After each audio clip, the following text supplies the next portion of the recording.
in the fam. All in the fam. Come on. It's all in the fam.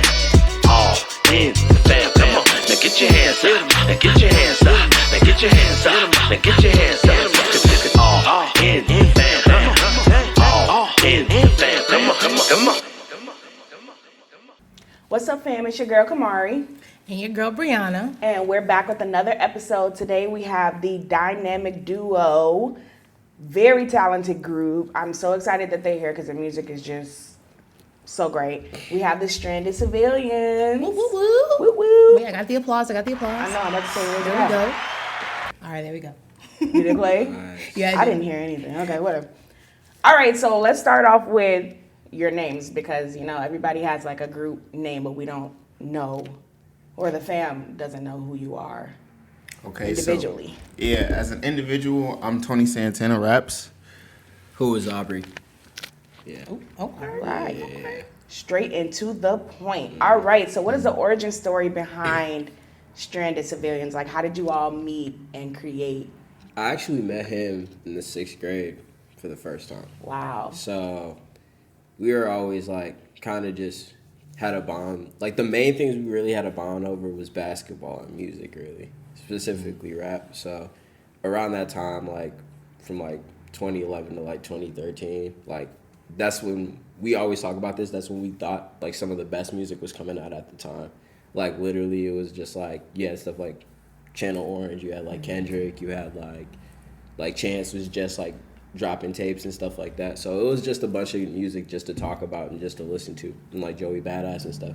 So literally the summer into our freshman year of high school, he kind of hit me and was just like, would you want to like at least try something out? And I was just like, okay, like let's do it. And then he really came up with the name.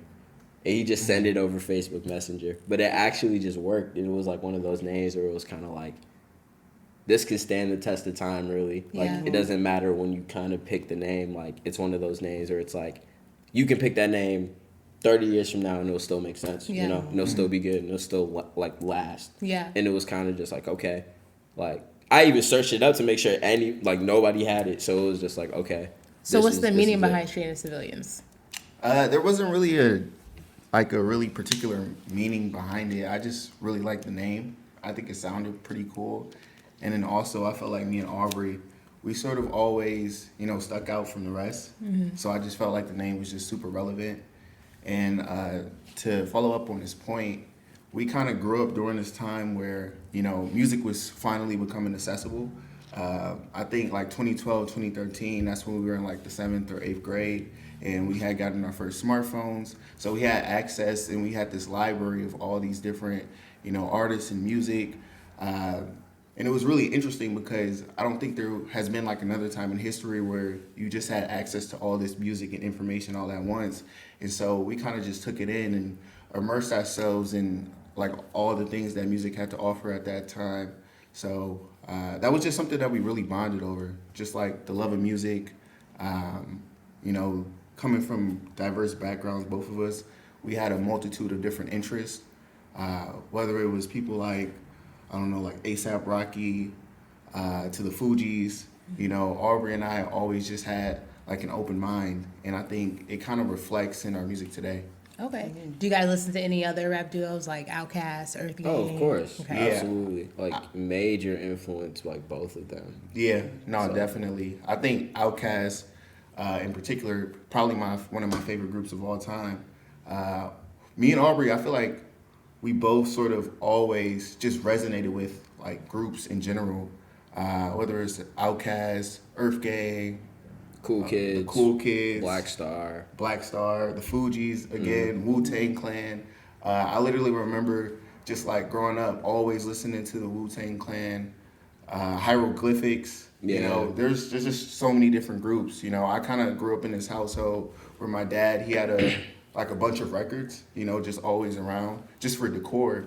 And it featured a lot of artists from like the 80s, the 90s, the early 2000s. And I just took it upon myself to sort of look deeper into the artists. And that's when I was able to discover a lot of different groups and a lot of different people. When I would go to school and I would have conversations about these artists, And Aubrey was just someone who I connected with. Yeah, because usually like when you're around so much, like because it's around the time when things are getting more accessible, you're kind of used to listening to what's out and what's like, you know. But honestly, when you're younger, you kind of just hear things or like whatever that your parents are playing, like that's what you're gonna be into. So like I'm listening to Wyclef, I'm listening to Lauryn Hill, I'm listening to like different rock bands and stuff like that. Just like as a fan of music, even before like we started rapping or anything like that, just being a fan of music as a whole. So being able to listen to any of these things, it was kind of just like a culture shock, and just realizing that like music comes from so many different eras and so many different backgrounds, and there's so many different ways that like the act of rapping can be performed and like it can be displayed. So we kind of just always use that as inspiration for whatever our music would sound like from 2013 to now. It's like literally a complete different shift because of we're always like understanding and always like listening to new music, even if it's not just rap. Like me personally, I can't just listen to rap all day because it's not going to allow me to make, for us to like have different ideas to make what we're making right now. So Right. yeah.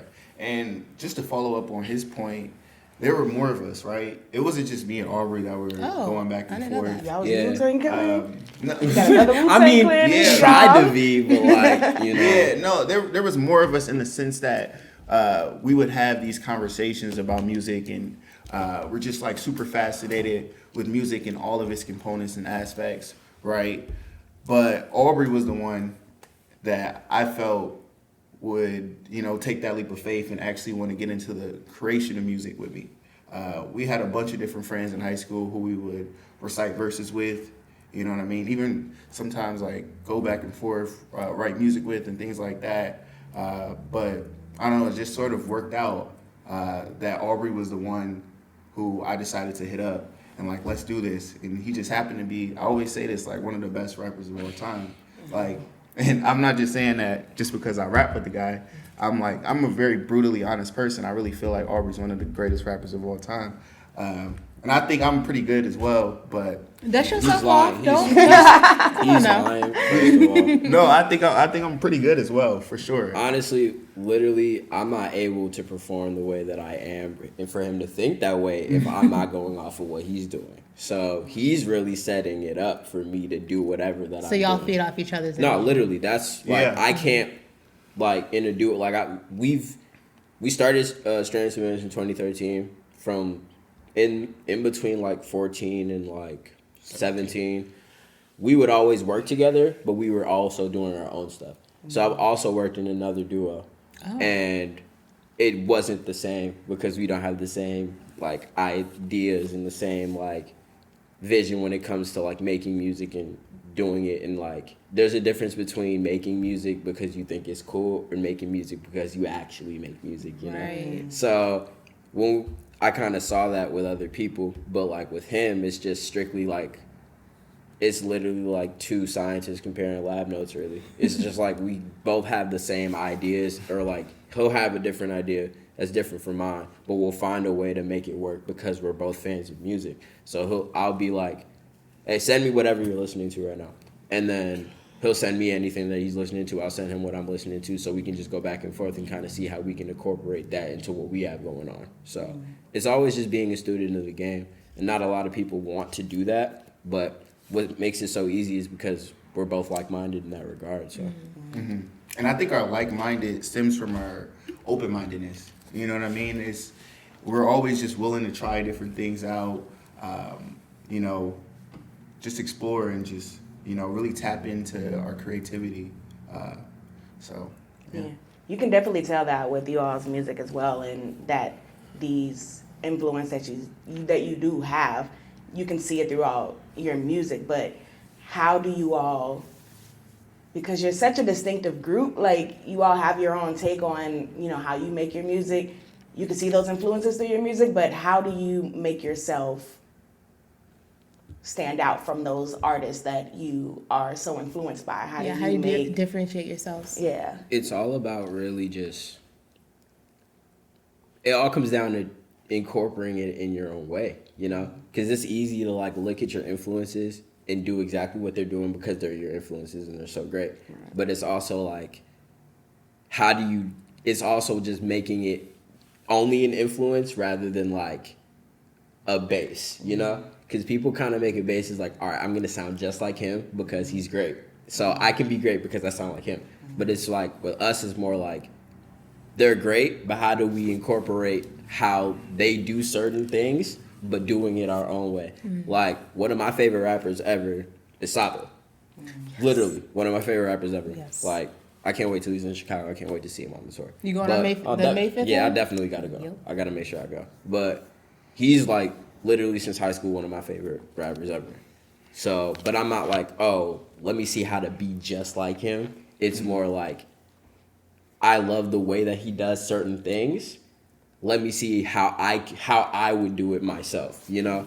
Or like, he loves Drake and he loves like Earl Sweatshirt and stuff like that. So he'll figure out how to incorporate that into his own rhyme schemes and his own like vision and stuff like that. So it's always about just appreciating, but remembering to tie into what you're doing, you know?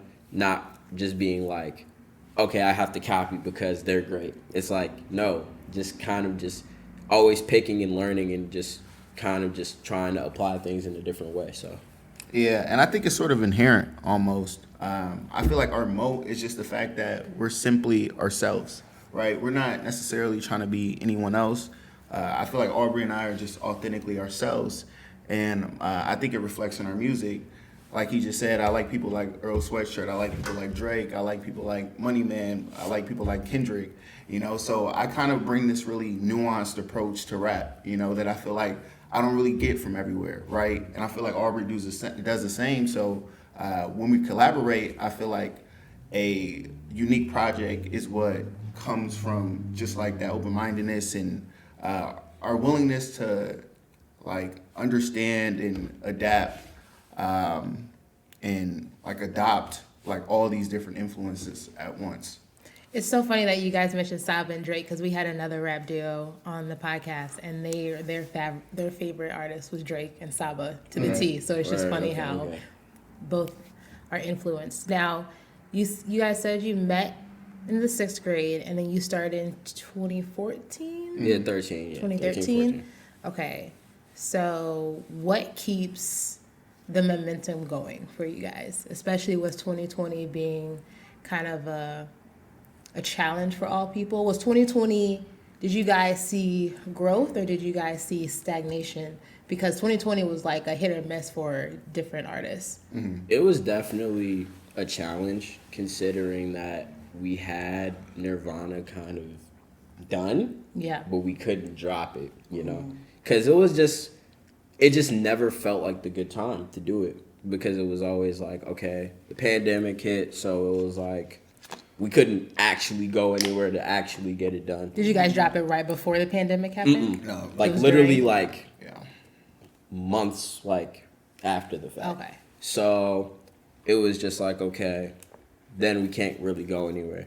And then when we finally got like a time frame to kind of go and really finish it, we had 3 more songs already written in the time span of us being at home.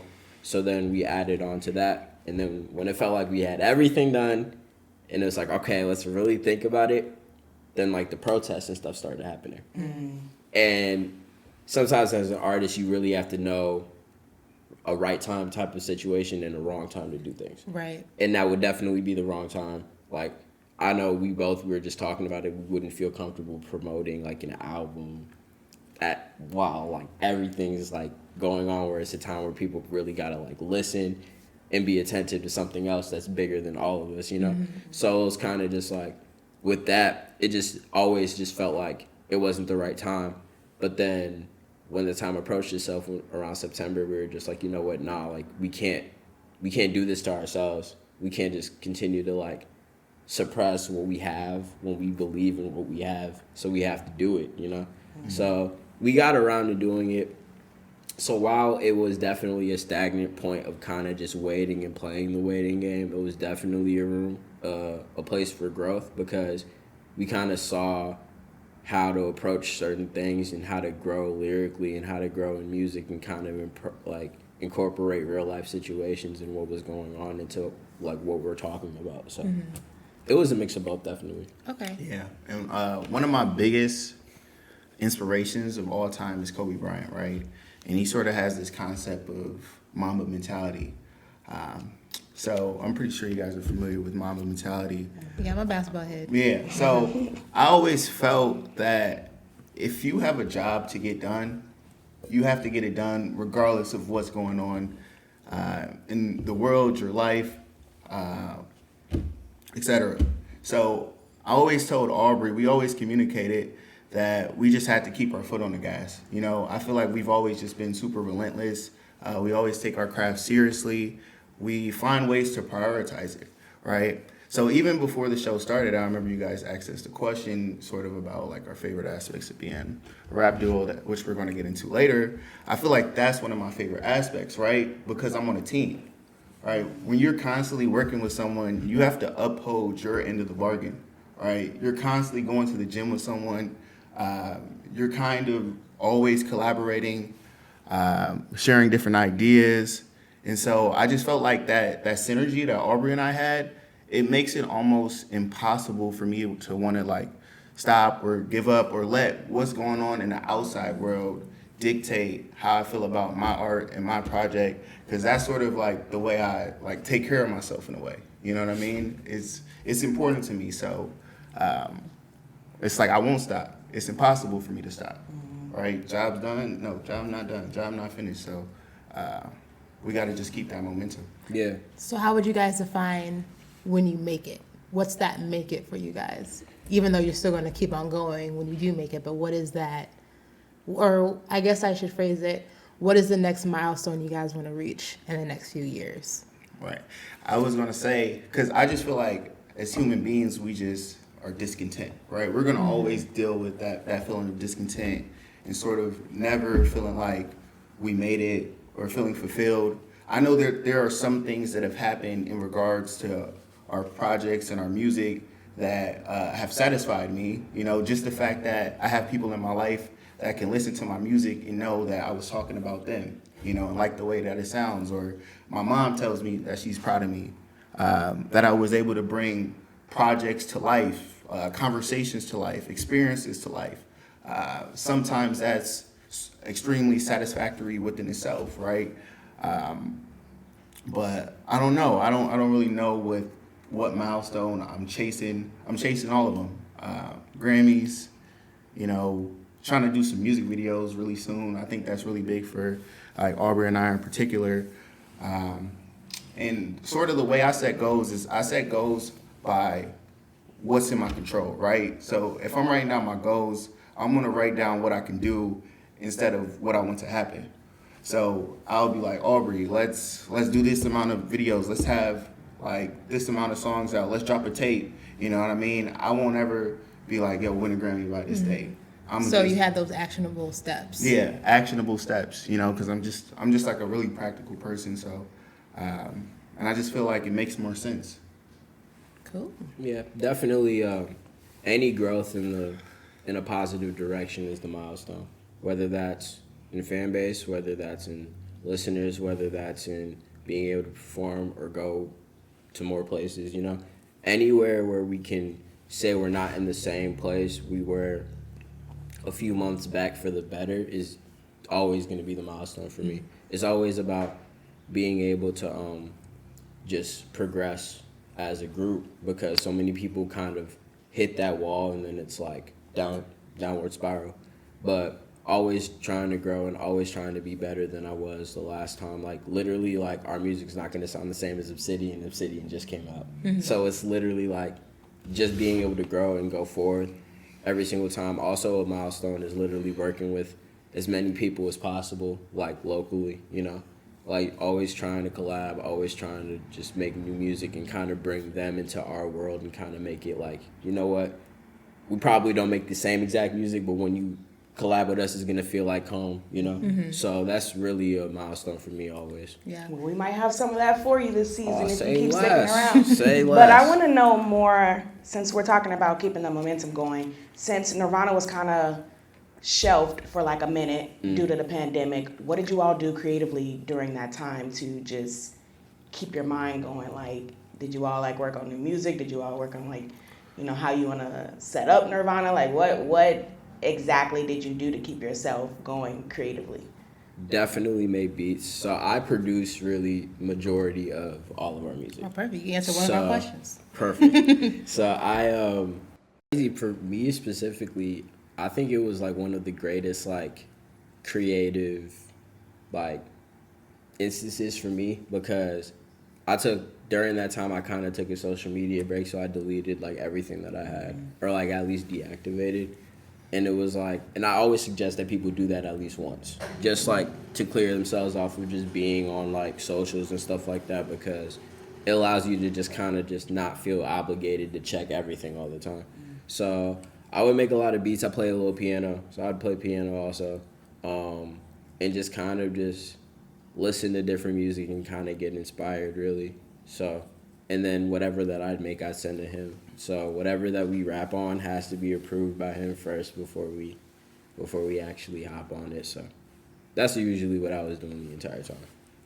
Mm-hmm. So I would say I was doing something similar, but I was also just finding ways to, you know, expand my brain, my mind, my vocabulary, just learn new things, and it sort of reflects in the music.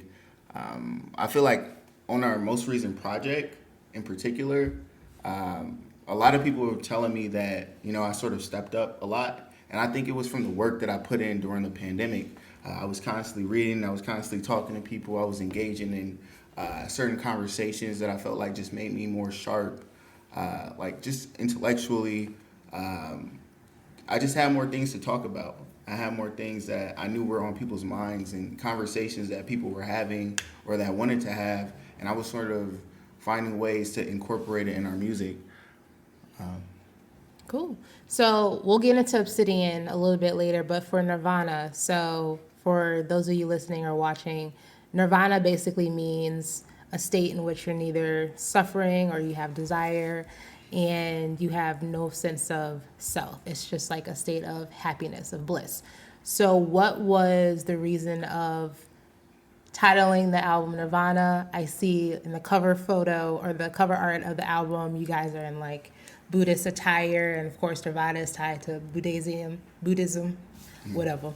But explain a little bit about that. Let me know. So I went on a few trips, right? Ayahuasca? No, like real. Look, people be on ayahuasca be different. No, I'm so smooth on that. Yeah. You know, I went on a few trips prior to the pandemic. Trips focused on like spirituality. It wasn't anything crazy. But yeah, I just went on a few trips centered around like spirituality, like mindfulness. And so I don't think I necessarily reached Nirvana at any point, but I feel like I was heading there and I had an idea of, you know, what it was. I was introduced to the concept, right? And so we're in this pandemic. Everybody's having these existential thoughts, ideas, questioning literally everything, reflecting on their habits. So it was just a topic that I wanted kind of to like ponder on this tape. It was something I wanted to discuss. So yeah, I think that's why I wanted to call it Nirvana.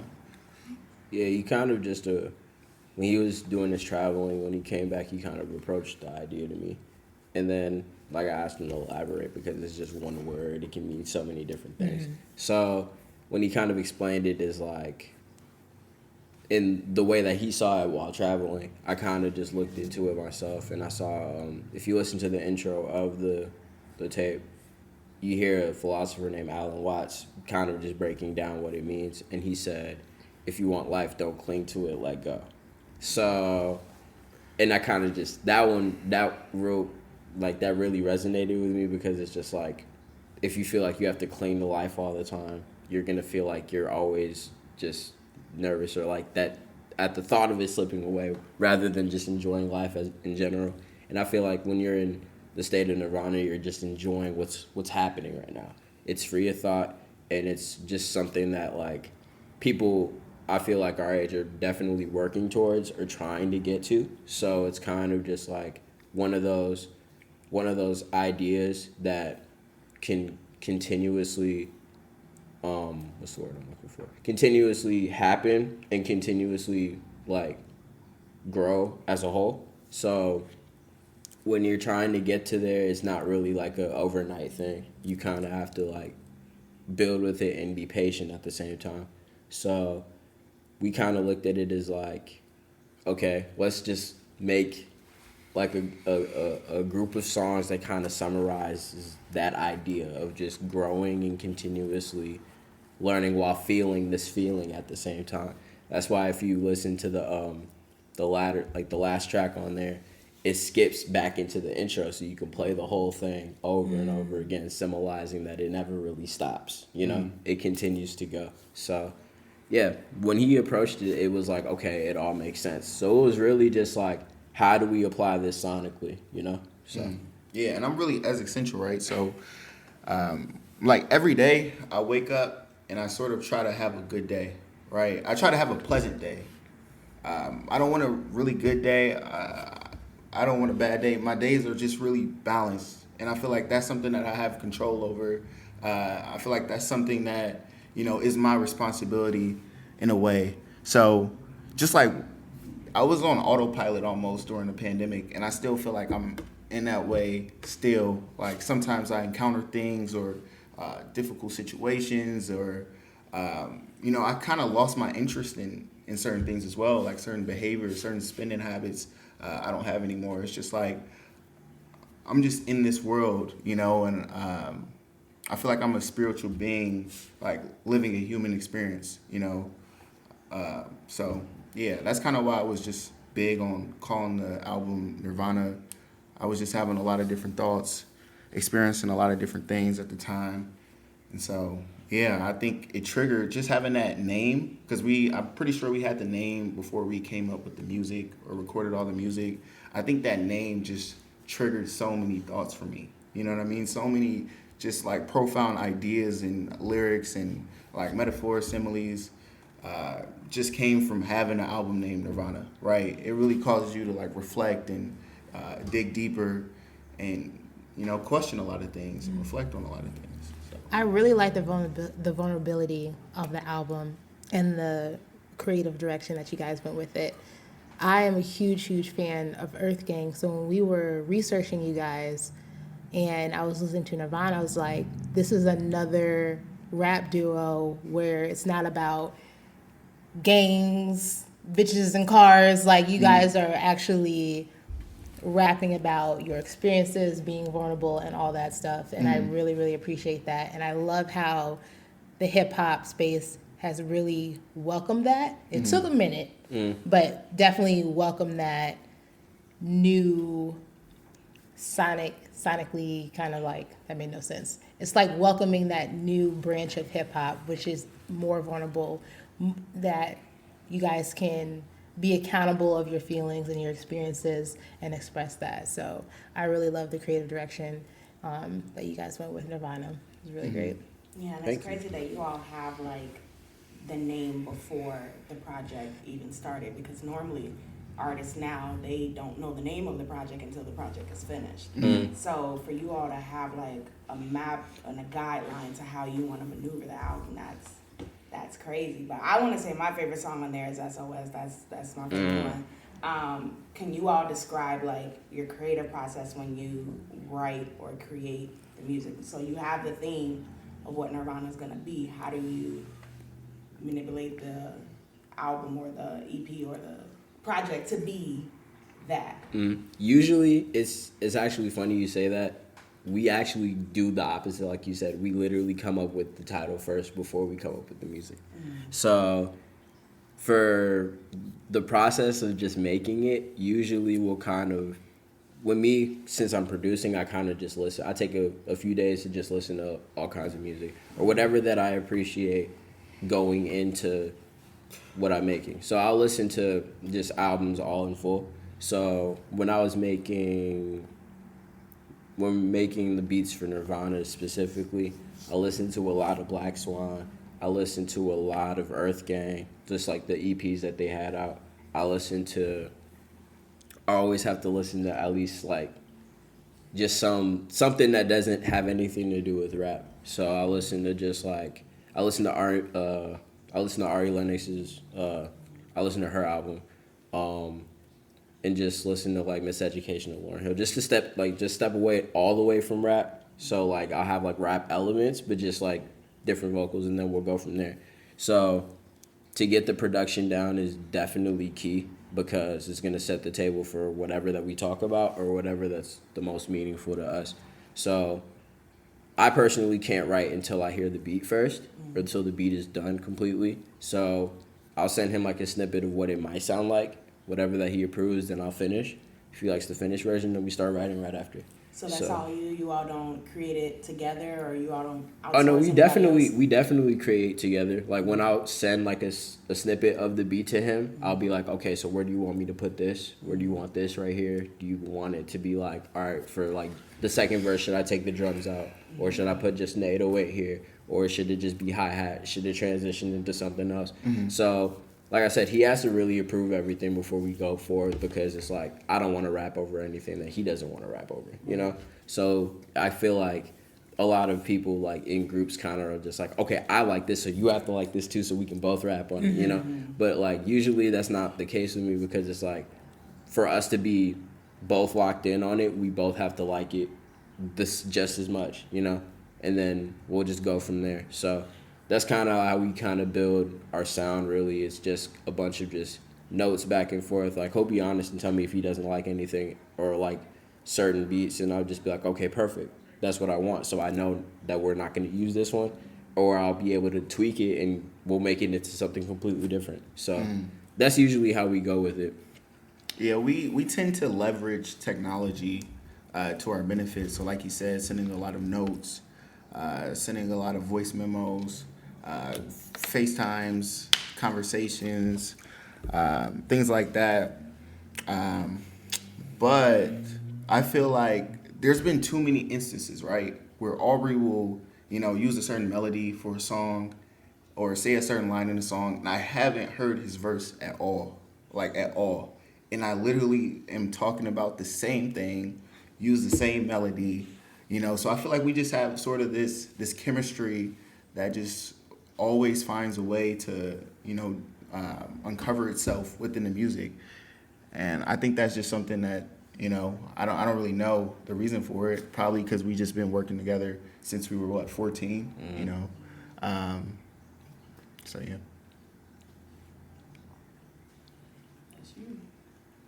No.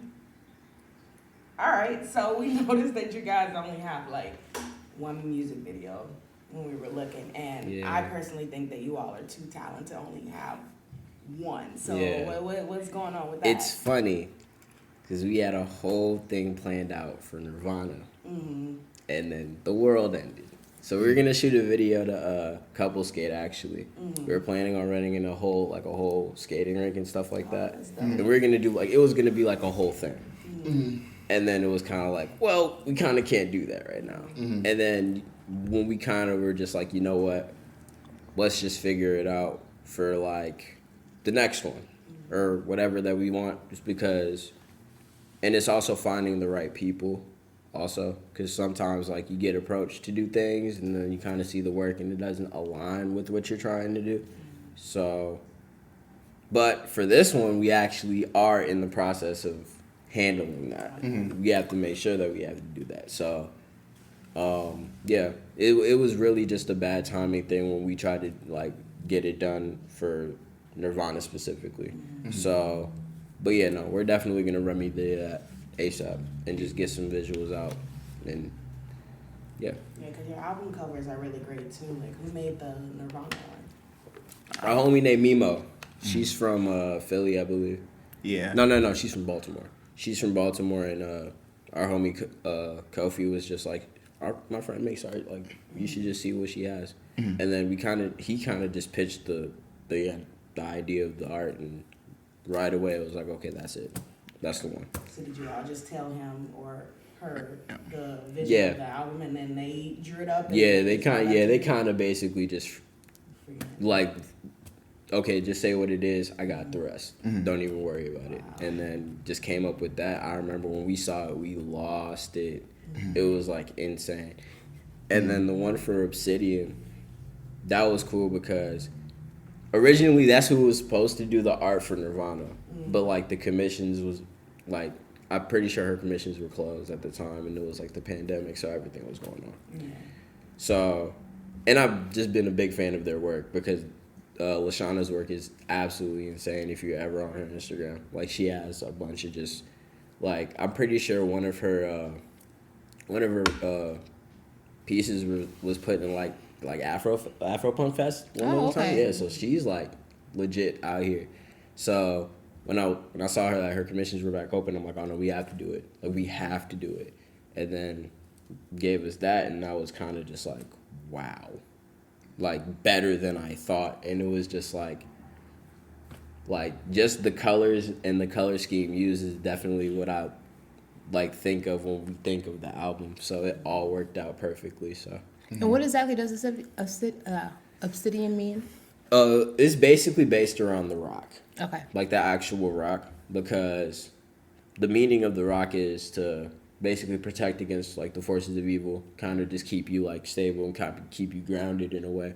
But then it goes like even before that, like the appearance of the rock, it's like it's a black and it's kind of like a shiny rock. And every time I look at that rock, I just like visually and aesthetically, it's just a really like gorgeous rock to look at.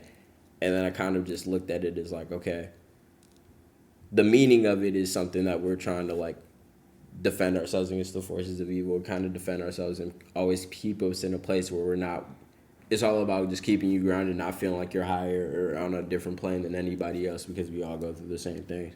But then the actual rock, like, it's like literally, I feel like we make unapologetic black music in a way.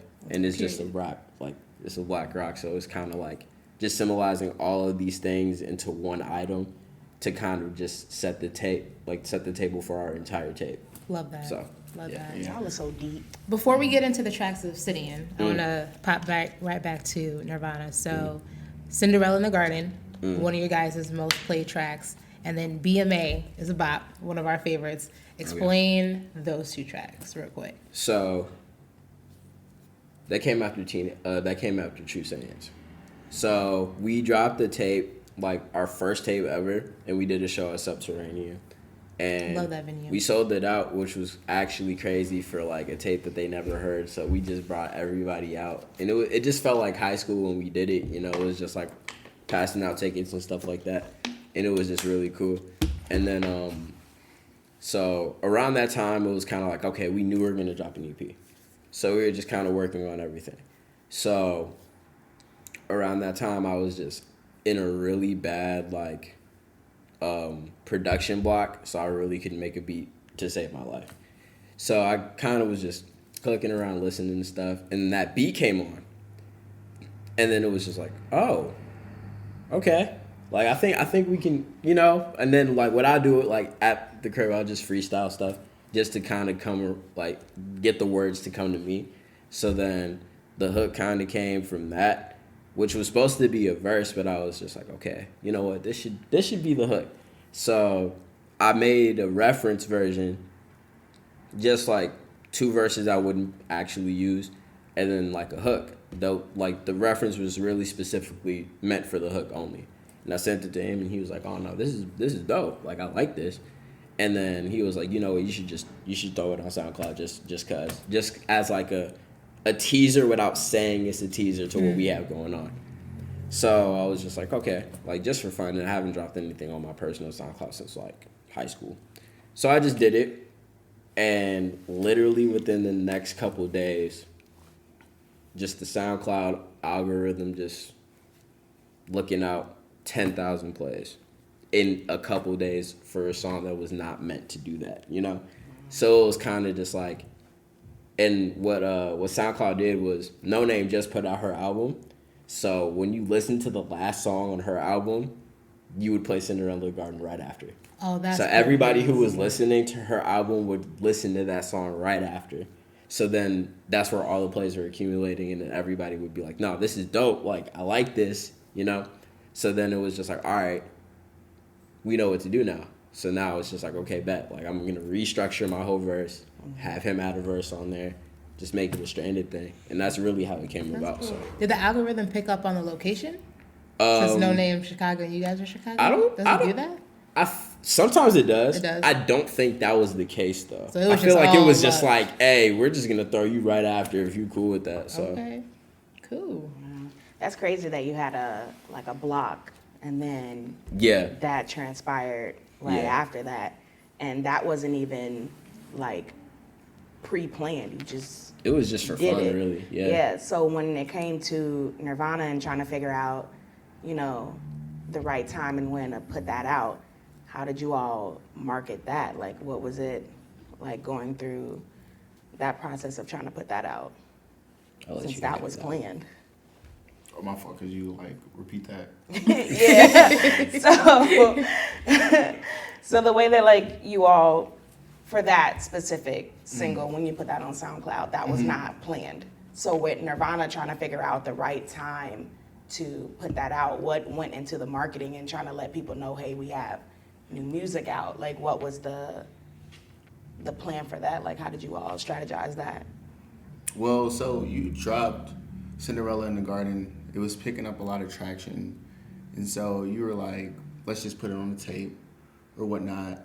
But I feel like there was a large gap between that project and, because that was on a different project. Yeah, that was on our EP. Yeah. Oh. So when we had Nirvana, it was like all new songs, really, from that moment. But in a way, it's kind of like on there because actually the strings in the beginning is interpolating that song. So you'll hear it, like, if you listen to the intro, you'll hear, like, an orchestral version of Cinderella in the Garden. But as far as, like, marketing for that and kind of just planning around that, it was just trying to do the best you can while in a pandemic, while a lot of things are going on. So you kind of just have to, like, pick and choose and be really, like, meticulous about when you do it and how you do it. So, like, not being like, hey, I know, like, a whole bunch of stuff's going on, but we're about to drop. So, like, you might order, you know? It was kind of just like, hey, we were just like, when we had everything together, made sure we had a track list and stuff like that, kind of conferred amongst ourselves, like, all right, is this the time? Is it time? And we kind of came with that conclusion. And then it was just like, okay, once we did that, kind of just going forward and just kind of hopping our socials and just be like, hey, a whole lot's been going on, but this is for y'all just as much as it's for us. And we want you guys to hear it. And everyone was kind of like, yeah, it's time. And it kind of just felt like when other people agreed that it was time, and not even just the close people around you, like even like people that you know but don't really know like that, when everybody collectively is saying, you know what, we need this and it's time, then it's time, you know? And then we kind of just build off of that, like literally just picking the right time is always key. So once we did that, we were able to just make like short little video packages. Like I made a video package of a bunch of people that I know kind of talking about what Nirvana means to them and kind of put it in a video package and kind of just talking about it while putting little snippets of the song in the back. So just kind of just showing that like just getting other people involved and getting other people engaged and talking about it is always the key to get to the point of being able to drop. So it's all about engagement, it's all about incorporation, and it's always about creating the audience and keeping them, you know, in tune with what you got going on. So Well, we were not prepared when you all had like Obsidian come out, because while we were writing our questions and getting everything ready for the episode, it was only Nirvana. So we were like, all right, we're gonna be prepared. And then we came back and I was like, oh shit, they just dropped something else. And we've both been working and like these months have been going by like that and we didn't even notice it. But Obsidian, like, when did you all start working on that, and like when did that come to play? Like how far after Nirvana was Obsidian like, we gotta work on that now? So I feel like with music, it always seems like we started, like music time, it seems longer than what it actually is, right? We probably started working on Obsidian a few months after Nirvana. We took a trip to San Francisco and visited one of our friends who was also in the music industry. And we had made 2 songs that actually made the project. We made Midwest Side, Prosperity and Freestyle. Prosperity Freestyle in the studio in San Francisco. So I don't think at the time we necessarily knew that this would be for a new project, but we kind of knew that we wanted to start putting our foot on the gas again and keep up the momentum because we're only going to get the outcomes that we want with consistency at the end of the day. So we just knew once we created those 2 songs that this could potentially become something else. And then from there, we just continue to work, continue to make more songs. And I feel like this was a time in my life where I really hit a groove and I can feel like comfortable with the person that I'm conveying on each of these tracks, right? And that's why I feel like this is our realest project. This is my most authentic project because I come with a very like nuanced like approach to who Tony is. You know what I mean? I'm telling you the good of Tony. I'm telling you the bad of Tony. But well, there is no good or bad Tony. It's just Tony. I am who I am, right? So yeah, we had made a few tracks in San Francisco. Then like over the last like year or so, we just continued to make music. He kind of came up with this name for this project, Obsidian, and so yeah. Awesome. What tracks speak the most to you, or what is like your favorite ones that you produce on Obsidian? Angels definitely is one of them. The whole process behind BMA was really fun. Like that was just a whole like fun type of deal. I think another one would probably be Levitate. Levitate definitely was a fun song to kind of just lock in because I kind of told him. And shout out to Mugen the Human that had probably like one of the best, like the standout verse on the entire tape. So just kind of telling them like, hey, I made this beat. Just talk about how you're feeling. Just get in perspective and kind of just think about everything and just say what you got to say. You know, literally just think of it as like you finally get to go out open mic talk and just say what you got to say. You know, so that kind of was just the premise behind that song, and it just turned out great. It was kind of just feeling like I kind of just stepped back and just let them shine on there, you know, and just let them do them because they literally had amazing performances on that song. Like I kind of just look at my verses just like the monologue until like the play really. So that's just what they had going on. So that one was really fun. So, but yeah, all of them were great. Like literally, all of them have a significant impact in the creation of them. So Yeah, I like all the songs on Obsidian. It's definitely my favorite Stranded project. A lot of people have been telling me the same thing, expressing the same sentiment. I would say my standout tracks were tracks that I could associate a feeling or an experience with, right? So I remember when we were in California, that was the first time Aubry and I had traveled together. That's when we made Midwest Side. You know, that's when we made Prosperity Freestyle. And so as an artist, I can understand the conversations, the laughs, the encounters, the meals that were shared prior to like actually making that song and recording it, like the story behind it, you know, things that we can't necessarily express to other people. That just makes it a lot more sentimental.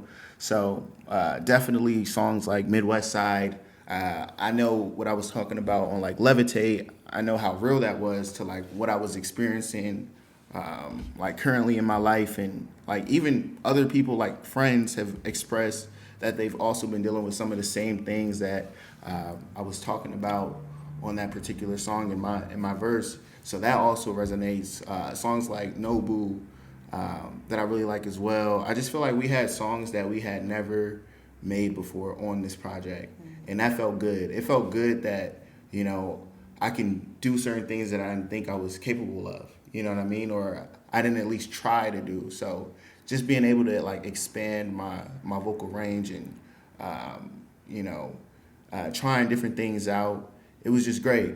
It's just been like a good experience. Yeah. I agree with the conversations in the meal aspect because we were at In-N-Out like all the time during that whole Y'all range. like In-N-Out? Here's the thing, right? Here's the thing. It's an affordable meal. Yeah. And it was hidden. It was straight. Mm-hmm.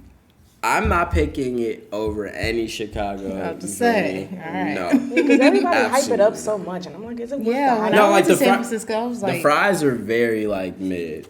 They're really bad. But if it's like, hey, like we just need something to grab, it especially with it's that cool. with that California taxes. That- so. You know, yeah, that's literally San why. Francisco is no joke. It's I've been affordable there. and it's convenient. So It's a convenient thing, and it was like by the studio, so it was just like okay, Right. like it makes sense. Is it always a long line? It wasn't. I mean, that if we're used to bad. Portillo's, that ain't nothing. yeah, well, yeah, I love Portillo's. Like I don't really like In-N-Out. Honestly, I don't feel like I ate it that much when I was out there, but I understand there how every night. convenient it is. I understand that you can get a meal for like a burger and some fries for like what, $4, you know, which is kind of unheard of. I mean, there's a 4 for 4 at Wendy's. Yeah, that's what I Well, was we'll gonna see say. with inflation. That might be a 6 for 6. Yes. 6 for It's 6. a good 560 song. 6 out of 6. No, man. I didn't mean to segue the whole conversation.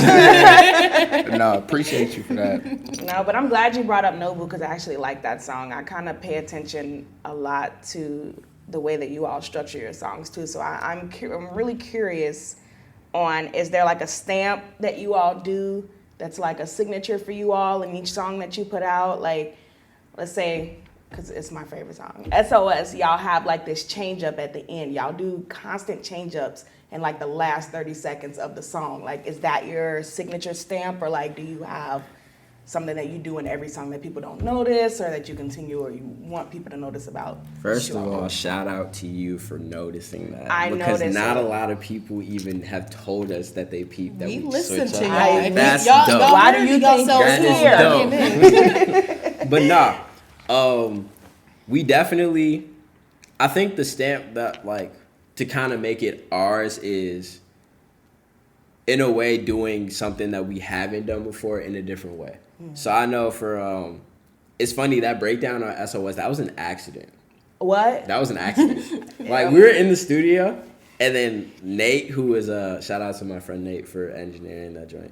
But we're like, he was literally just like editing. Like he kind of wanted to do like a tape stop at the end, but he kind of like, he just chopped the beat in different ways, and we were just like, he was like, let me know what y'all think. Like I don't like, you liked it, and we were just like, the way we got up and like just started jumping around the room when we heard that, it was just like, oh no, you're keeping that. That shit was cold. I was at work and I was just listening. I'm like, okay, and then that shit sounds like shit. Yeah, no, it's I was like, I need definitely. to calm And down. like when we make songs like that, we think about how they're gonna be accepted live also. So I know like when they hear that part, that's when it goes up. That's like the section when it goes up, and I kind of just love, and it's just being influenced by like just the Chicago music, and it's like Yeah. house really. And Yeah, I love that's what I was when getting ready to has say. that. It has like some like juke music Exactly, like going on with exactly. it, and I was like, oh, that's Exactly. cool. And I love like when like I'll be on YouTube and I'll hear a juke version of like a popular song and the way that they chop it and stuff like that. So that's just from a producer ear that I love that. Yeah. And usually that's like the time was like, okay, we can do like a drop where like a trap drop and then it gets up and this, that, and the third or whatever. But like when you do like a juke breakdown and it gets into like some house, like that's like undefeated. Yeah. And you'll never like, it'll always get somebody moving, you know? So definitely doing that.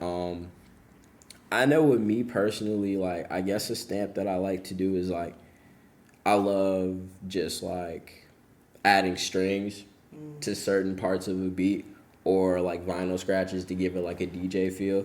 That's just me personally. Is that like your piano background in there? Yeah, you know, like if I could just, if I can incorporate one of those two, but it also has to make sense, I'm not going to force it. But in a producer like form, that'll probably be the way that I have a stamp.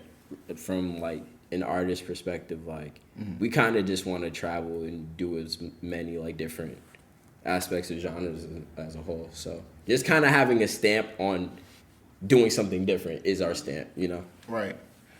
So who would you say are like the best dressed rappers in like the industry? This is a Tyler, question the for you Creator. guys. Tyler the Creator. Yeah. Who would you say? Best dress? Yeah. Andre 3000.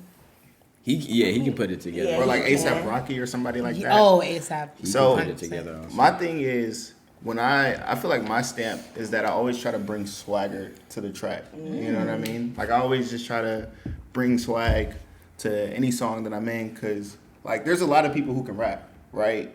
And there's some people who can't rap, but they have swag, and so it makes you want to listen to the song. It makes you feel cool, right?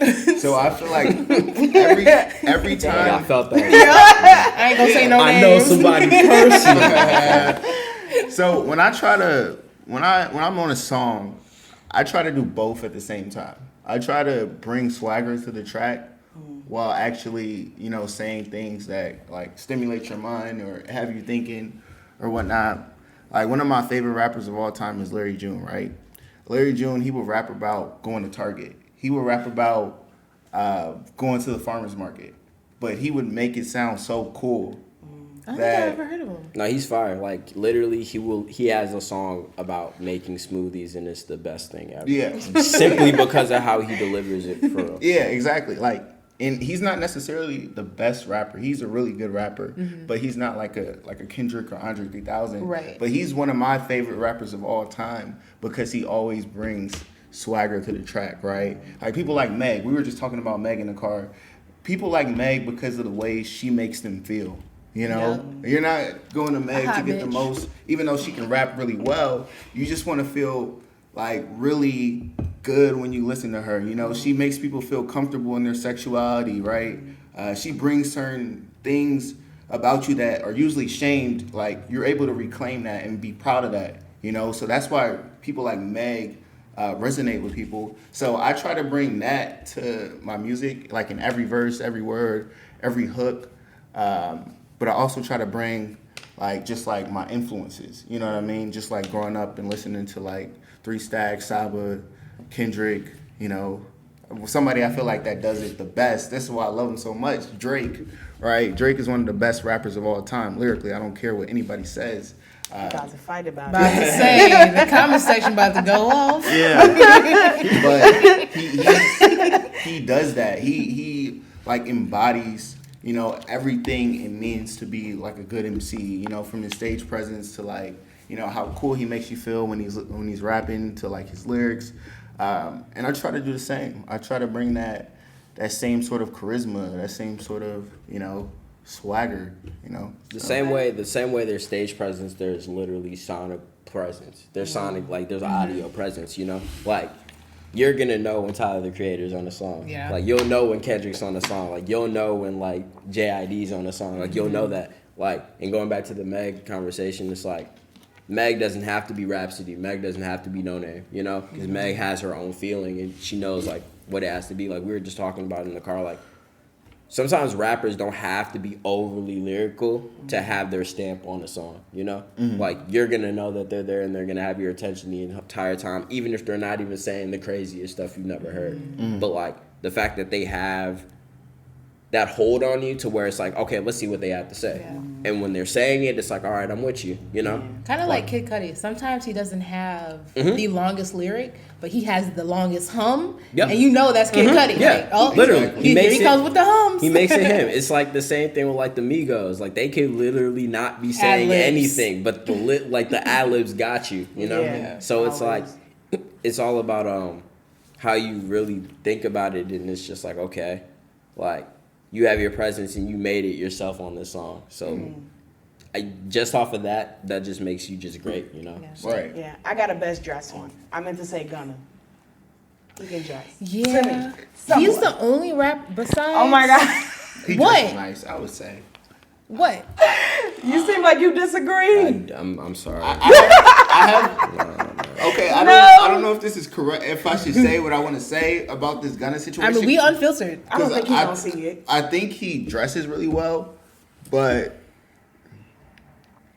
I don't It know. is periods when he does too fucking much. I'll say that. I was gonna say he like can when he let- had the I'm not shorts gonna say on it. and the I Know What You Did Last Summer yeah, song. Like, yeah, I could have did without Nah, that. I didn't say all the time, I just say He can rock a Teflon bag. I've never seen Yeah, like no, a that's gay rapper hard. rock a That's Teflon hard, bag. but, he has moments. I would just say moments. But like I'm not rocking. Like he looked like he Like, finna stomp no. grapes for like. Yeah, but it's like cool it on depends that. on who's wearing it, right? Like Yeah, not I mean, everything roaches. is for everyone, Right. You know, I feel like he pushes, at least tries to do something different. which is nice, right? Yeah. He's a boundary. I can pusher. appreciate that. I like can definitely people appreciate with that. character, right? And I think that's what I was trying to express when we were talking about Meg and people like that.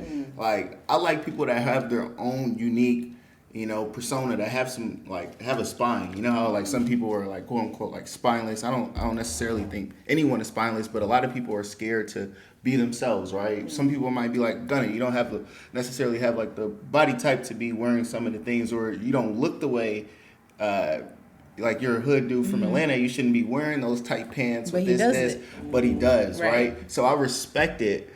Even though I necessarily wouldn't I wouldn't make some of the same decisions that Gunna makes. I'm able to understand that or appreciate that, he's being himself and he's pushing boundaries and, he has character.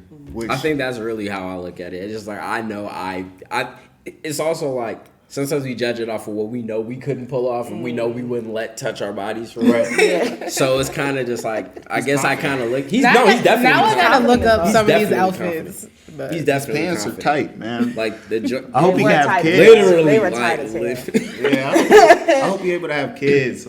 I don't know. yeah, man. that one. Yeah. That one. are those Kanye boots? damn near? Oh. Like, Wait, which one was it? it was the one when he had the when he was by the pool and he had the vest on with like the shorts and then the really long boots. Okay. But if Travis Scott wears it, we like that fit is crazy. Hell no, I'm gonna that shit not wrong. No. Nigga, you don't get a pass. No, because it's like if it's a bad fit, it's a bad fit. Just because it's designer don't mean it's straight. you know? Yeah. Oh, we can So say it's like- nigga on here? No, I'm playing. Unfiltered. It's unfiltered. Oh, nice. That's awesome. Y'all do not have to be all poised. We are not I like that way it. around here. Okay, Yeah, I but do have a question. So, which one of y'all is the one that sounds like Chance? I was just That's about you? to bring that up. Yeah, I Okay. get that a Because you lot. say you was like Channel Channel from if the he was bando. from the bando. I was Yeah. like, oh, okay. You talking your shit on here. Because when we were Okay. playing some of the Yeah, songs here, I'm like, nah, this was like, gotta they got be. Chance They on have the Chance song? on I the said, song. There's no nigga, way. That's not There's no me. way. Question. Okay, so if he sound like Chance, who do I sound like to y'all? I just want to see if they're about to say it. Let's see if they say it. I think you were so distinctive, I couldn't Yeah, concentrate I on don't who you know. sounded Okay. like. My bad. I get Big We Sean wasn't a lot. thinking That's about why. You know what? Low key. Now that Now said he it. gotta listen to it. Yeah, I have to go back and listen. I And just then I we'll- get that a whole lot. So If you I was if gonna you see pull if- his in one of his songs, in one of your songs, then maybe I can hear Can it. you do it real quick? Oh shit! Yeah. That kind of did. Wait, sound- okay, that's okay, wait, okay. that did. That Okay. That old shit I sounded closed like my eyes. that. He was in here. Oh, Said I closed Yeah. that my old shit.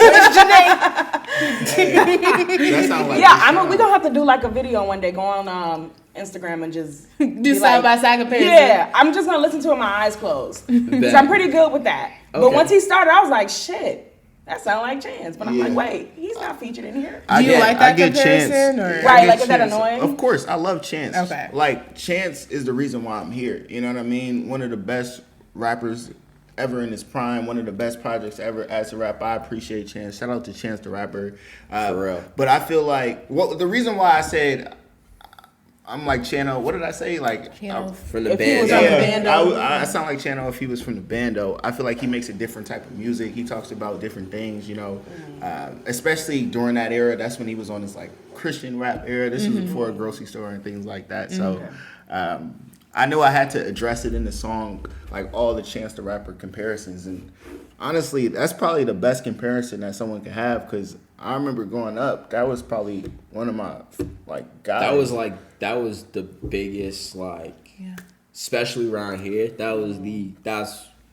That's as good as it gets. Did you I guys didn't go think to anybody the- else. Oh my bad, go ahead. I was gonna say, did you guys go to the Magnificent Color Day book or color? go. I did. I think You I go? I think I You- worked you that went? day. I went. Dang. I think I had worked that day and they were not. Word. Were we in high I- school? This yeah. time? Yeah, no. Yeah. No, it was you just shoulda like I took was off. trying to figure You it out shoulda and just finesse took my way off. out of there. You should have just They're took like, off. Lead them. They would have found somebody and figured Hey it out. man, I was looking a, back, I should have made that one. Yeah, I totally snoozed. I was a different kid in high school. Really? Like Explain. straight up. Elaborate. Please. Like I wasn't going to concerts. I made my music and stuff like that, but You went home and went to school. nah, I wasn't going home. I was just About to say, doing. that was me. I was just Honestly, facts. I did not. No, I feel that. Aubrey That was going definitely to the open mics and stuff like that. I was just being a bad kid. Oh. Like, you know what I mean? Just Oh, like you was for real from no, the Miss not- Nirvana no, over here no. is a bad kid? No, just being a knucklehead, you know what I mean? Just not necessarily doing bad things, but I was making my music, I was super consistent with it, but I wasn't like going to concerts and open mics and stuff like It that. don't make you bad. No, but He just wasn't there. yeah, I wasn't there. Like But nah, Aubrey was in yeah. that mix First- with all them guys. First open mic I went to, first the YCA one. First time I went was actually the first year anniversary. Chance and Saba was there, and I got to perform on that day. So that was just like, And YCA is very well respected. oh in this yeah. No, community. that was like literally because they would happen every Monday, and we would get out of class like on the earlier side, so we'd have time to make it and get like decent seats. So everybody was telling me, and I was just like, you know what? Nah, I'm calling off. I have to go. I got it. you And called that off was that day. that perfect day to You do called it off too. that day. Totally was not expect because you know how they do. It's kind of like, all right, long list. We Yeah. just going, Right. and then they just called the name, and then I got to go. And then like when I sat down, my homie was like, because he knew how much I love Saba. He was like, "Is that Saba over there?" And I was like, and my goof ass, I'm thinking I'm never gonna see him again. So I'm like, okay, I have to tell him like he's one of my favorite rappers ever. So I got to do it, and he said like, you killed that shit up there, and I was just like, 17-year-old me is losing it on the inside. I still like put that on the inside. What? So YCA, have you guys met Matt Muse? Yes. Yeah, I met Matt Muse on a Yes. few different occasions. Yeah. No, he's Good really guy. dope. I What like him. about Jamila Woods? Have you met her? Haven't met her, but like love her work though. Got you. Yeah, I think I met her before somewhere, like at an event, or I was in the same vicinity as her, but we never sat down and had a conversation. I would love to though. Yeah. She's so nice. I saw her perform at Pitchfork last summer. Word. And then I volunteered at Pitchfork that same weekend, the day before. Met her behind the stage, and she was like, "Hey, how you doing?" Da, da, da, da. And I was just like, "Girl, do you know who you are?" Yeah, that's really how it feels sometimes. I was so awkward. I just ran away. I was like, "I'm so sorry." Yeah, I was in high school. I was in Louder Than a Bomb actually. So like a lot of the people that like you like I kind of saw them in a minute ago, and it was kind of just like a mind. It was like weird just seeing them. It's like wait, but like you're you know, Yep. like you're in this space, Right. and it's like the fact that we're under like in this same space, and it's just it was really inspiring just to do that. Like that whole doing Louder Than a Bomb senior year of high school was probably one of the greatest things I ever did. And I What was your definitely- senior year of high school? 2016, 17. Okay, got Those you. were our celebrities though, like Yeah. Chance the Rapper and everybody that was like in proximity to him. There's just so many different people. No Name, I remember when I Yeah. met No Name. I remember when I met like Mick Jenkins. Yep. Like these were our celebrities growing up. You know what I mean? Yeah. Like Chicago scene was on fire during that time. I don't think we've ever seen anything like Yeah. it. Like in that 2015 to 2017 era, even a little bit before then. Like Yeah. from 2013 to like 2017, it was just wild. Mm-hmm. So you were in proximity with your like celebrities, with the people that you looked up to, some of the people that were making waves on like a global scale. You know, people like Alex Wiley, who was like one of my favorite rappers too. I feel like he influenced me a lot as well. Definitely like cats like Kwaku Collins because we went to school with him. And Right. just like even being in the vicinity of him, and he lives like down the street from me, so it was just like just seeing him around would be like really dope. Or even like I remember the first time I met Femdot, that was actually like Oh, that yeah, was like Femdot was yeah, big. and like Rick Wilson, it was kind of just like but y'all are like I out swear, here. everybody that I know knows them somehow. Chicago famous is so different. Yeah. Because this city is so small, It's small. especially with the black people. Like, everybody knows each other somehow, some way. You may not know it yet, but you gonna meet somebody that knows that somebody. So it's just crazy. Like, Very well Fem connected. Dot, No Name, Mick Jenkins, Matt Yeah. Muse, they're all Saba, they're all Chicago famous. Yeah. But when you leave Chicago, people heard of them, but when you're in Chicago, no, we know them. Yeah, it's like, oh yeah, I was just with him like last week. Right. You know what's crazy? So I was in the Netherlands like not too long ago, and I was in like a coffee shop, like an actual coffee shop, not like the dispensary coffee shops that are out there. And so they were literally playing Mick Jenkins, like Mick Jenkins playlist, Love it. like back to back to back. Are they really that nice there? Yeah, they were nice. Like, yeah, they're really nice there. I Yeah, would say people in so. Amsterdam, I Dutch, heard they were Netherlands, like really nice, and I really want to go because I want to see the tulip field Mm-hmm. because it Word, looks so okay. pretty there. they're the nicest white people on earth. So Yeah. that's what I'm we're saying, safe to like, go there. yeah. I gotta go out there. No, country. yeah. I haven't even done that. You yet. travel a lot, huh? Yeah, him? Yeah, I try to just like see the world and stuff like that. But like people there, I think people are nice almost everywhere that I've been, like out the country or whatever. That's good. Obviously, you know, you deal with your stares, like especially me, like how I look. I get my stares and things like that, but it's always an appreciation, right? I understand the unfamiliarity they have with seeing somebody like me. Like when I went to China one time, I was with like a group of people or Damn, was it whatnot, China too? and somebody, no, like. Right, I'm still trying to go to Florida. Go ahead. Still trying to go to Vegas. Respond to the group chat. You said you was ready. You said you was ready. You know how they be like, yo, I'm ready to go, and they just when it's time to I'm book. obviously in the wrong damn group chat because Nah, but so I was with somebody that like spoke like Mandarin or whatnot, and so like after we had left this restaurant, they had told me that like everybody was whispering to each other, and what they were saying, it was along the lines of like, there goes an American superstar with his entourage. You know what I mean? well, at least you're a superstar. Yeah. Right. No, like he literally had people like coming up to him taking pictures, That's like funny. posing next to him. Yeah. I thought it was the funniest shit alive because it's like because I can only imagine who they thought he was. And he goes, oh my God. Because they He don't, can be they like don't 30 see different people Negroes for outside. real. Like they don't know. Like he could have damn near been Derrick Rose. Like, for real. You feel me? Like he could have damn Could near have been like, Obama. Right? You feel me? Like they damn near could have been When did he grow anybody. hair? So they were like, dang, that shit out. Right. Right. Rush Obama got a retwist. Martin Lawrence. Right. Could have been Martin Lawrence. Will Smith. Just any black man. That is you. Like, man. That shit was hilarious. Yeah, you're gonna have to make like a travel guide because I want to go to places, but I want other people that have already gone there to be like, okay, yeah. This This is where you gotta go, kind of deal. I say go to Europe. They'll love y'all in Europe. Like it's hella black people out there too. I really think that's the thing, right? Like you don't know how people are gonna respond to you. I would go just anywhere in Europe, honestly. Europe, China, Singapore.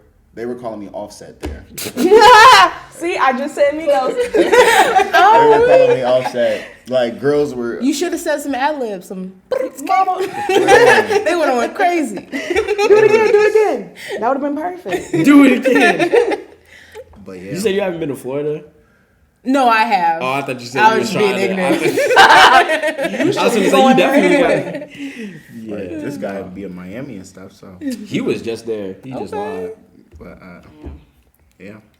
I go there because family's there. I'm Haitian, so Oh, okay. Okay. yeah. I say just travel. Like I be telling my mom because she be trying to speak fear into some of my plans, and understandably so, right? Like you know, she loves me, right? So Why does family do that? I don't understand. Like, I'll be 'Cause like, they I'm mad going to they They're Six not Flags. right. They're mad. They're not going. Bro, Like, I'll you- be like, oh, then I'm going to Six Flags. Well, you know somebody just died Right. off a roller You know coaster some of the them other roller day. coasters aren't locked in all the time. Thank you. Like, I'll be careful. Right, I'm going to California. You know about them earthquakes. Right. You know they're going to break off California from the rest of the world. I'm going to the beach. You're right. Your ass said on a swim. I was gonna say, You know they sharks in there. Right. Have you seen Jaws? No, I'm going. I'm like, I just stay my ass in the house. No, At this point. going out south. All right, you might not come back for real. This is gonna be like Texas or something like that. So they'll be like, oh no, you're not coming back for real. Pause. Is your mic on? Yeah. Okay. But I always tell my mom that, like, yo, if I don't come back, I just don't come back. You know what I mean? Like, it is what it is. I really Don't think- tell your mama Right. that. Because then your ass Bugging. won't She get gonna to go to sleep go. with I'm like, anxiety. I would rather live a Just not life gonna go. of adventure than to live a life in fear. You know what I mean? I want to die on an adventure. You know what I mean? So at the end of the day, I'm gonna take risk and live with the results. Okay. And I think we all should do that because a lot of us die before, you know what I mean, we're dead. You know? True. So. Yeah, that's crazy. We just had a conversation about how different artists like passed away. So you just spoke your shit into existence of how you get ready to go out. So. Oh, like passed away, like literally? Like Yeah, we were talking about. So we like, were talking about Nirvana, the band, Yeah. and like how Kurt Cobain right. committed suicide, and then we talked about Mac Miller, and then we were talking about Aaliyah. That shit. like how they all The pretty Left much Eye. like knew that that's how they were gonna like That go out. Mac we shit just still kinda- don't sit So right. knock on wood. Yeah, I'm gonna be here for a long time though. Is this wood? I don't. We don't know. We'll I don't find know, but we Here gonna for a find while. I was something. gonna say We gonna that's find brick, so that's big. close enough. I'm gonna be here for a while. So you said you're Haitian? Yes. All right. So we're gonna get into this personal stuff because I want to hear more. So were you born? Oh no, my parents were. They Were you born- born? No, I knew it. I Yes. was trying to get there. Nah, he wasn't born. I mean, clearly I just kind of not here. Nah, I wasn't born. My mom had a There was C-section. There was just like I'm a Hey, C-section baby, and my siblings say I wasn't really born. He said I came out. I was brought in. I was There we born. go. they was kind of just like They took me out. Right. He's like, what you think of Earth for real?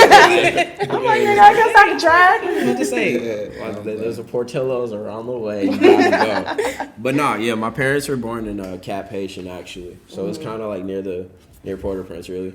So they're kind of just like, you know what? As soon as the opportunity, because my dad was just literally like, as soon as the opportunity presents itself for me to like learn something new, I'm coming here. Type. So he kind of did that, and then my mom came like right after. Now, one of y'all songs, y'all said something about somebody said about being on the north side. So are y'all north side of Chicago or What neighborhood? We're y'all south side? yeah, I'm talking about Rogers Park. Okay. around the way. So yeah. Yeah, we're from the same area. Yeah. I went to school in Evanston. Yeah. Okay. Yeah, we both went to school in Evanston. Gotcha. And stuff like that. So y'all went to Evanston High School? Yeah, Okay. Evanston Township. Yeah. Class of 2017. But yeah, he's Haitian, you know. So I always felt cool because I used to listen to the song. I used to listen to a lot of 21 Savage, and he had this song called Ocean Drive, and it was like I'm hanging with my Haitians, right? You don't know He how was like, many I'm times- literally, with one. But that's enough. it don't matter. You Haitian. Yeah, he's like, You fit the description. one of you like 6 for real. So I'm good. Yo, I'll be with the Zoes. That's what I'm Right. Everybody be like, oh, like the Zoes. And I'm like, So not many black folks claim the north side. You always hear west side. You always That's hear what I was south about to say. side. I thought they were We south know side. y'all up there, but it's like no. I don't know. I guess it's kind of just like, they don't really got nothing to prove doing that. You know, it's kind of just like, right. You just all know. because then they're gonna be like, oh, where you be at? And then I'm like, oh, I'm out west. And like, oh, where out west? Yeah, Chicago's Right. very territorial. They were like, Well, don't say out west, cause ew. No, but nothing to She's y'all out Southside. west. I'm She'll south wear side. it. I'm sorry. I'm from the fucking suburbs, so I can't say nothing. What suburb? Wheaton and Naperville. Oh, we in neighborhood. oh, you from out the way? Okay, that's what's up. Yes. But yeah, I love being from up north. I don't know why more people don't talk about it. We have people like Femdot, you know, one of my favorite I rappers didn't from know that. Chicago. Yeah. Femdot and me actually grew up a little bit, like for a period of time, in like on the same block almost. So that was super cool. I actually found that out later, but like my family had knew who he was, and he had knew some people in my family as well. Then you have Wummy Mo, who's also a pretty big name in like the Chicago hip hop scene. So when I see other people from the north side just making waves, doing their thing, I feel like it gives us that representation that we always needed. Yeah. You know what I Okay. mean? Because I don't know, we have a different perspective, right? It's not too many Northside duos really. So if we It's can not. get our Well, names in there, we can do that. Hefe 312 and Heartbreak Homie. I'm not sure where Heartbreak Homie is from, but Hefe 312, I believe he's from Uptown. So like Oh, okay. right Yeah, under yeah, Rogers yeah, Park. Yeah, I know who Shout you're out to talking about. both of them for Yeah. real. Yeah, they Shout out to actually, them. I know they're pretty close with like one of the engineers that we tend to work with. So, yeah, shout out to them Shout too. out to Ed. There's just so much, like our high school, I kid you not, our high school, if we had the funds and resources, I would literally think we could be one of the biggest record labels out there. We had so many like There's so artists much that were talent, fire, just like literally. in our high school. And Just in our high school. Did you go to a performing arts? It wasn't even like it was just a regular, Regular just high public school. high Yeah, school. public school, You yeah. know, it was just like, literally, it's just the people that you find in there when you realize, and it's crazy because like, a lot of them didn't find out that we rapped until like after the fact, and they're like, "Wait, you?" And then I'm like, or they'll like finally listen to the music and they'll be like, "Oh, like this is great." I think like this one girl recently heard our stuff and she was like, "I'm not gonna lie, I was expecting this to be bad, but this is just like, Damn, thank you know." So it's kind of just like, literally like. Coming from where we come from is kind of just you kind of just find so many people interested in like the same things, and it'd be people that you would not expect to listen to what they listen to, and then it's just like, oh, like it'll be the whitest person you can see, and then they bump in D'Angelo, know all the cuts, like know everything, and it's just like, or like real soul like Jill Scott and stuff like that, the Roots and I like love Erica white and people stuff like like that. that, you know. The That Roots makes are me coming so to Pitchfork happy. this summer, just saying. They are. Yeah, white people show us a lot of love, man. Yeah. That's one thing that I always try to do, right? I always wanted to make my music relatable to everyone, right? Love You that. know, I'm talking about certain things that might be exclusive to black people, but then I'm talking about some things that, you know, It's just universally accepted. universally accepted, you know, like my experience as a college student. You know, I might talk about being Nigerian. I might talk about just, you know, being in the gym, like taking nutrition and health seriously. Like I try to make content that is, or make music that is relatable to at least one person, you know, because I don't know, like there's a niche for everyone, you know, there's a niche for everything out there. So Now I am curious. So I went to a J. Cole concert and I went there and it was just a bunch of white people there. Let's just say it was very rare that you saw a lot of black people there. So when you all like, since you do create music for like the masses, does that make you feel some type of way that your people are not like there? If there is a huger group of a different race and it's not us, like does that make you feel some type of way? I mean, with it, you kind of just expect it, you know? It's kind of just one of those things where it's like, you know, you kind of got to think like, all right, they kind of make up the majority in the world. So it's like you kind of expect, like, you kind of know what the deal is, because that's usually what like all rap shows, or most of them. So it's like, Yeah, if you go and to it's- Rolling Loud, it's like a lot of white people. yeah, Yes, like literally. and I'm just like, Pitchfork wow, too. Or like Pitchfork, or like literally, like if you go to like obviously like Lala and stuff like that, or Summer Smash, you know who you're about to see. Like, you know, like, and it also like, I guess it also depends on the music or the festival, like like the premise around it. Like if it's like a soul, like R&B kind of deal, like in the certain names that you're gonna see, you kind of gonna see a lot of them, you know. Or if it's like you'll go to like a Smino show and it's damn near like all white people because like they just love what he does and stuff like that.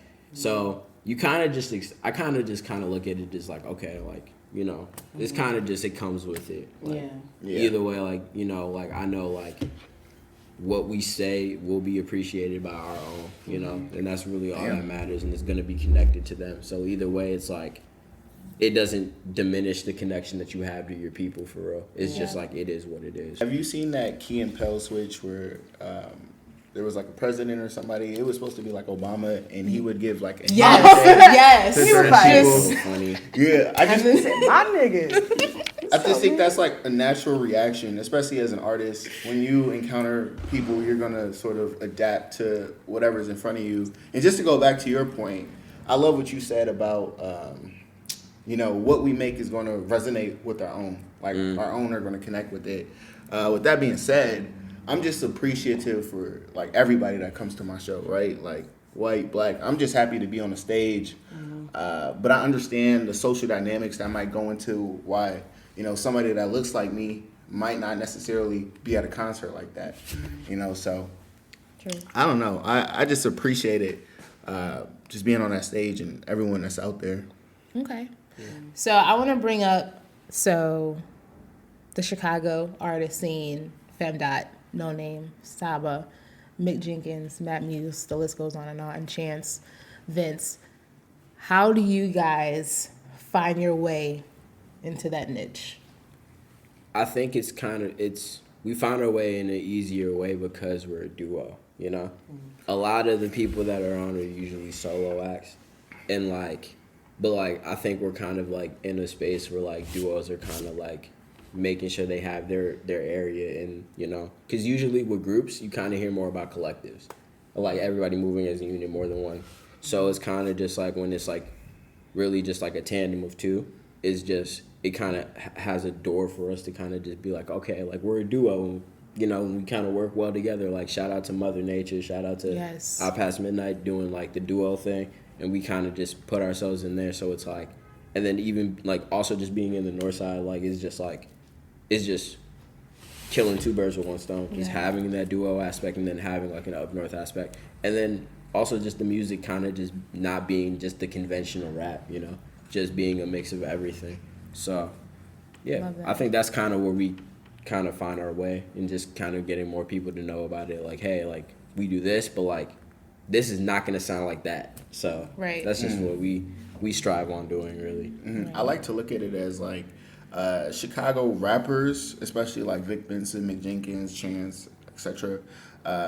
They taught me how to read, but like as I got older, I learned like words, like certain words, and I learned how to read chapter books and more advanced books from rappers from other coasts, like the West Coast or the East Coast and things like that.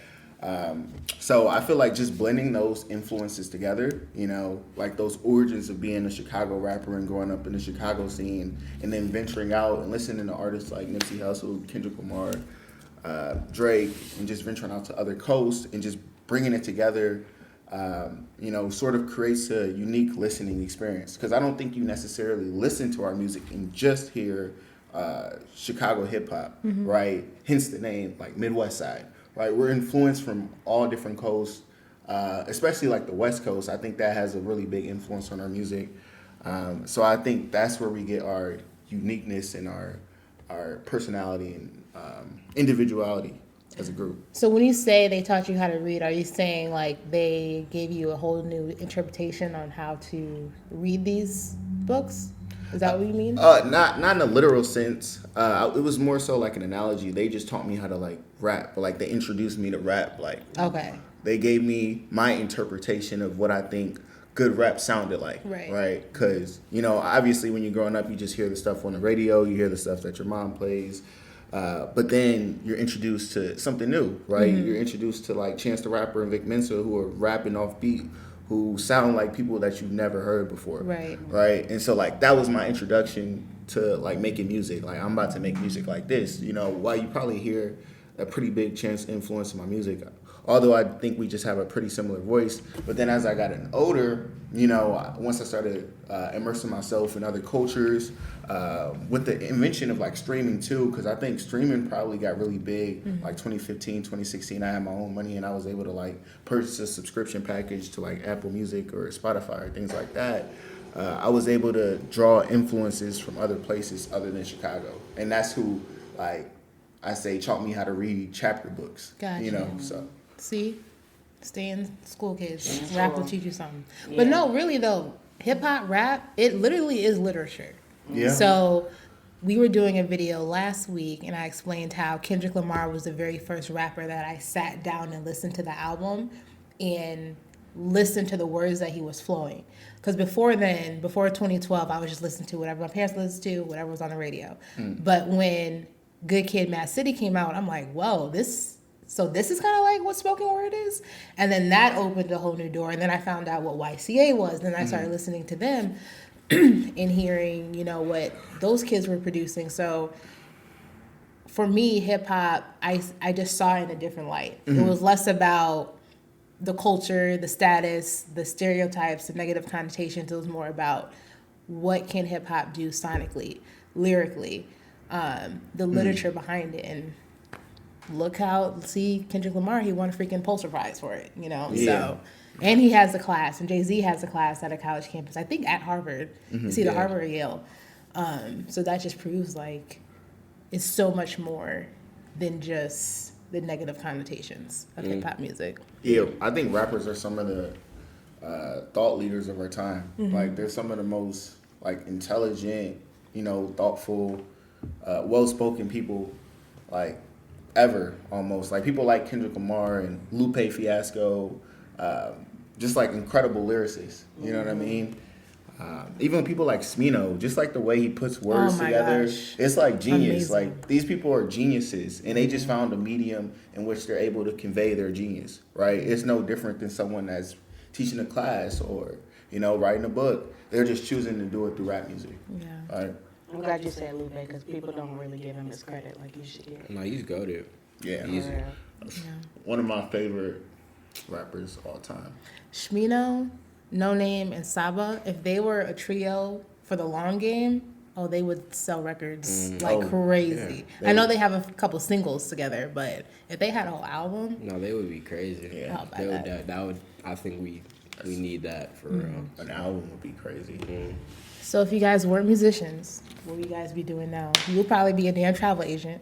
I mean, honestly, like, No, we kid. damn, it could be. I'm in computer science actually. Okay. So you know how to Graphic code? design. Yeah, a little coding, a little bit. Don't call it little. I'm trying to learn front end Yeah, development, man. so please. Yeah, so, yeah, I'm actually getting my bachelor's in that right now. So Dope. Where you go?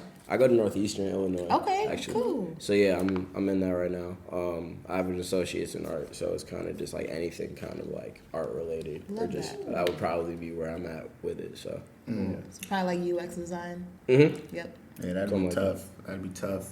So Aubrey and I, we have interests outside of music, and then also, like I'm Nigerian, he's Haitian. You know what I mean? There's like a certain standard of excellence, especially in like the academic and educational sense that is definitely present. So I went to school as well, graduated, and so like on the side, I work at a tech company and things like that. So I just try to do that. Obviously, it's not my biggest passion, but I have passions related to what I do. Not necessarily what I'm doing right now, but I have passions of like doing certain things and certain ventures within that industry. So it's kind of hard to say what I'll be doing if I wasn't doing music because I'm doing what I would have been doing anyways. Like I don't know. It's like you have enough time. You have enough time to do everything. And I'm not the type of person that complains. I feel like if you complain or make an excuse, you don't really want it bad enough. So every idea that I have, I'm gonna bring to life. I'm gonna just write that down. That's really good advice. Yeah, y'all pretty deep. Congrats on graduating, and then congrats on being in school. We Yeah. love that. Y'all out here Can't wait to educated. see all the new cover art you're gonna probably make Oh for yeah, yourself. yeah. You don't need to outsource Hey anymore. man, I'm definitely outsourcing forever. Just cause like it's also just a supporting a local thing, Like you can always be self-sufficient, that's always great, but there's always somebody that like you kind of want to be like, hey, look at what they got going on. It's just that dope. So I would always love to work with whoever. So Yeah. I also want to help with some nonprofits and shit like that. Like specifically, I like this place a lot. Obviously because of the location, I know what demographic that it pertains to. So I probably think this is something I'm gonna get involved with. Yeah, definitely not talk this to specific Devontae Got the when head he right over wakes there. up. You probably But- sleep. He over here asleep. He But- just had brunch. Yeah, something like that. For sure. Because I see certain demographics that could really use some of the information that I have. And, I don't know. I always love helping out people, especially young people, right? Because they're the cultivators of our future, right? So that's probably going to be like my next project, honestly.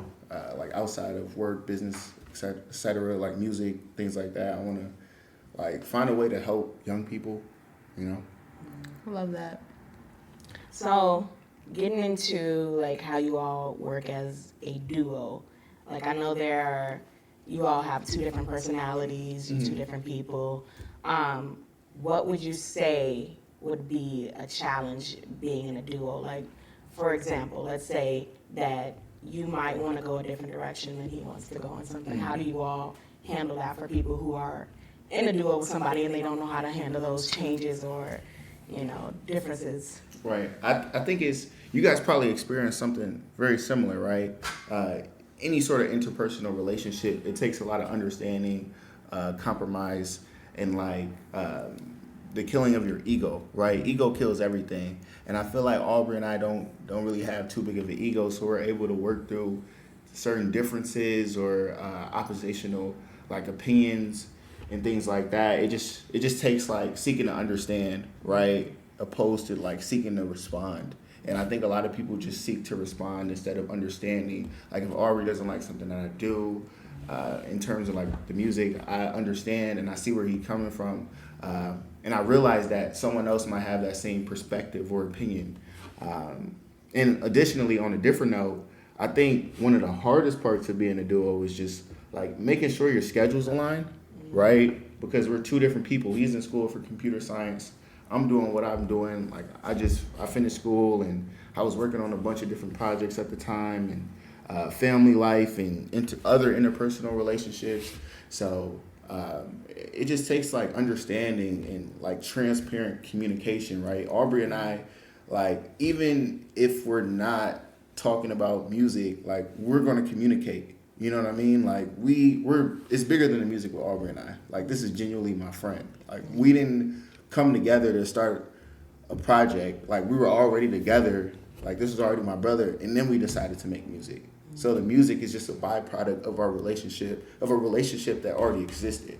So it just makes it so much easy, when I'm working with somebody that I know has my best interest in mind, and I have his best interest in mind. He's a part of my tribe. So yeah, it's always about communication and reaching a common ground. Because so many people kind of just fall, and that's another reason why duos aren't as long lasting as they are anymore, because it's always a lack of communication, a lack of common ground and stuff like that, and not being able to coexist. What makes it easy with me and him is we're always able to reach common ground even if we don't agree with the same thing. Most of the time we end up agreeing, we end up figuring out what's up, but in the rare times where it's he'll think something or I'll be on the other way, it will kind of just be okay, so how do we make this come together so we're both satisfied at the end of the day? And then we'll kind of just shoot off different perspectives and stuff like that, and then we'll get there. For example, for the Nobu beat, it was an original beat that sounded completely different from how it sounded, and he liked that one. And I was kind of I made this a long time ago. I'm not really crazy like that about it. And then it was just okay, how do we make it better? We kind of just update it and make it into a new beat with the same kind of premise. So it's always just about being able to understand where you're coming from. We know people that were in duos and it's kind of they fall out really badly because one person's over there, the other person's over there, right, because they never really get the chance to reach common ground and really talk about it. And that's another thing people should know about working with a duo. Not everybody's built to work in a duo. Not everybody's built to work in a group as a whole. So literally, whether it's a collective, whether it's a workspace, whether it's a building space, whether it's a organization type of thing, a lot of people work solo because they kind of think their opinion over everybody else's. So it's in order to reach that common ground and reach that common goal is being able to not just listen, but to be understanding of what's going on and to appreciate all different aspects of ideas as a whole. So what makes it so easy for us to work at a high level is because we both understand that we want the same thing. How do we get to there in our own ways? And it's I'll learn things from him that he'll learn things from me, and then we'll just build from there. It's the travel guy right here. I learned from I learned that from him, you feel me? And then through literally live vicariously through him through many postcards. So, but when it comes to going to different things or being involved in different events and stuff like that, he'll come. I'll tell him about different art shows and stuff like that that's happening in the city. He was saying he wouldn't go to all of them sometimes. But when I bring him through, he's wow, that was great. I'm there's so much talent. We done found so many different features just off going to local shows and just meeting people and just networking and stuff like that. So while on the business side, like he has the control over that and like the media and like how to promote in certain ways, I'm kind of more on the side of like, hey, just getting involved and putting yourself out there and kind of just being like within the scene, kind of just making yourself known. So it was crazy because it's like in high school I was super introverted, so I was never doing that. I was kind of just on some like, you know what, it's gonna all come to me. I'm just gonna sit here and it'll all make sense. But like, no, you kind of have to like, you got to step out of your comfort zone and be like, you know what, we do this. You should check it out. Yeah. Here's what we got going on. Love to work and this, that, and the third, and then that's how it goes. And then when they see you perform, it's like, all right, it all makes sense, you know. Right. So one thing I would add, right? Sorry if you're. No, you're fine. Go ahead. Okay, one thing I would add. Well, while he was saying that, I was reflecting on like Watch the Throne, and I just asked myself, how did Jay-Z make an album with Kanye? You know what I mean? Like Kanye's probably my favorite artist of all time, but I know that was probably difficult for him to do, right? But so this is the thing about working with Aubry, and I'm pretty sure he would say the same thing about me. Like, let's say you guys are doing this podcast or whatnot, and let's say like boom, you thought you were recording the whole time, but it turns out the recording button wasn't pressed. That has happened. That has happened. Right. if that happened, Just brought back trauma. I wouldn't be like, yo, Aubry, you fucking dumbass. Like, you know what I mean? which we have seen happen before. Right. And we exited the premises soon after. Yeah, because like when you're working with somebody, they're going to make mistakes. You're going to make mistakes. You know what I mean? It takes an understanding to keep what you got going, to reach a common goal, right? And I feel like the times where I like then came up short, you know, there's been times where maybe we're at a concert and I forgot some of my lyrics. There's been times he was at a concert, he forgot some of his lyrics or something like that, or wrote a bad verse or anything, right? We both had empathy for each other, right? We both had empathy for each other, but at the same time, it's just like, it's an unspoken sense of like accountability when you're working with someone that's like being great and doing great, that you don't want to disappoint them again, right? And it's sort of like unspoken. So I feel like that's the most important thing when working with somebody, just like that commitment to the common goal and understanding that the road there won't be perfect.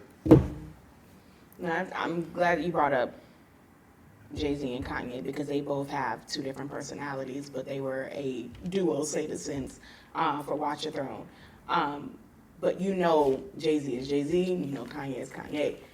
When you all are together, how do you separate yourself as individuals in the group and then still have the group there? We kind of just think about, because we kind of have a similar idea of what we want our sound to be like, you know? Because it's like a mix of us.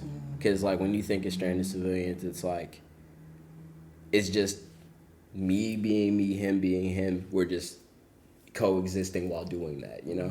And we're also just trying to think like, we're just trying to remember what put us in the position to be like semi-known or like people to like gravitate to what we have going on. It's always that in mind. It's always about like, okay, how do we coexist as two different people, are like as a whole? Like I'm different from him, he's different from me, but like how do we take two different people to come together to make something similar for everybody else? And that's really all that it comes down to. It's literally just like, you know what? Even though we're all different, there's a major relatability factor. And that's really what we try to tap into whenever that we make something or that we come together, or that whether it's a show, like trying to be as engaged as possible, or whether it's like an interview, kind of just piggybacking on each other or like expressing different sentiments. Like he'll express something in a way that I'm not, you know? It's always just like trying to reach that middle ground of just like, all right, he has a different outlook, I have a different outlook, but at the same time, it's like, it all comes back to the same theme of what we both think, you know? So it's just a matter of kind of just trying to divide it in a way that's equal, but like each side has its own opinions and its own beliefs, but it all ties to the same. It's like literally under the same umbrella. So Yeah, and I would like to elaborate on this point. I think this works because I don't try to be Aubry and Aubry doesn't try to be me, right? You know, like I know she watches basketball. Do you watch basketball as well? I do. Okay, so like Kyrie, he's not going to try to be exactly like Kobe Bryant, right? Who was one of his like mentors or whatnot. He's going to take some things and add it to his repertoire, right? I never try to be Aubrey, and Aubrey never tries to be me. But if I see him doing something that I can improve on, or I thought it was like exceptional, I'm gonna add that to my game. You know, I'm gonna add that to my repertoire. I'm not gonna change and totally revamp who I am. I'm gonna just add it to add like certain components and aspects of Aubrey, add it to my repertoire to make my own personal game more dynamic. And I think he does the same, right? Yeah. I like that, for sure. There's some things that Brianna does too. Like she has this willingness to like keep learning, and I'm like a student at heart too, so I like the way that she takes the initiative to continue to keep. Go ahead and say it. I didn't want to say that. I was trying to get a compliment, like you're tearing yourself down. But yeah, so it's cool to see that you all learn different aspects from each other and apply that to yourselves and to grow, but you still have your own separate personalities that still come together and is still congruent. So I definitely like that. If you all could open a show up for any artist, who would it be? Of all time. Any artist of all time, who would it be? Think as a group.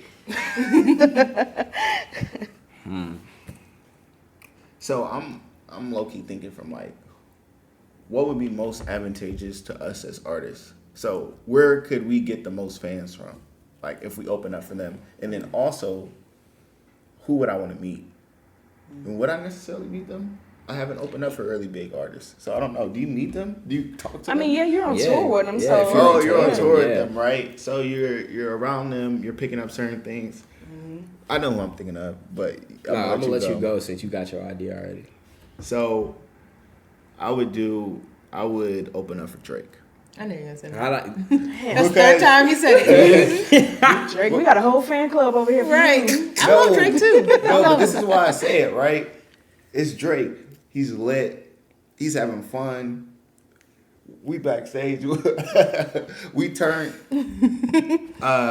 He manifesting it. He's huge.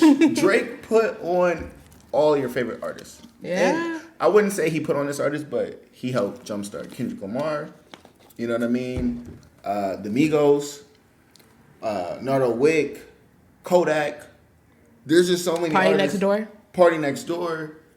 No one, I know I'm forgetting the Drake line, but Drake is responsible for so many careers and jump-started so many careers.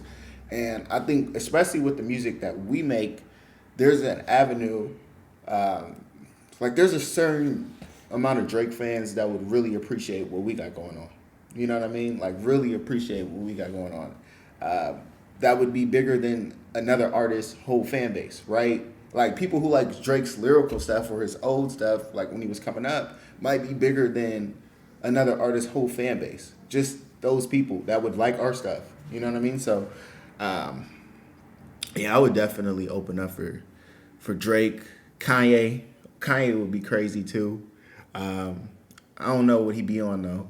So I feel like he's one of those people that I love from like A a distance. distance, right? Because I've heard certain things. I love Kanye though. You know, if you ever see this, I love you so much, man. But He know about himself.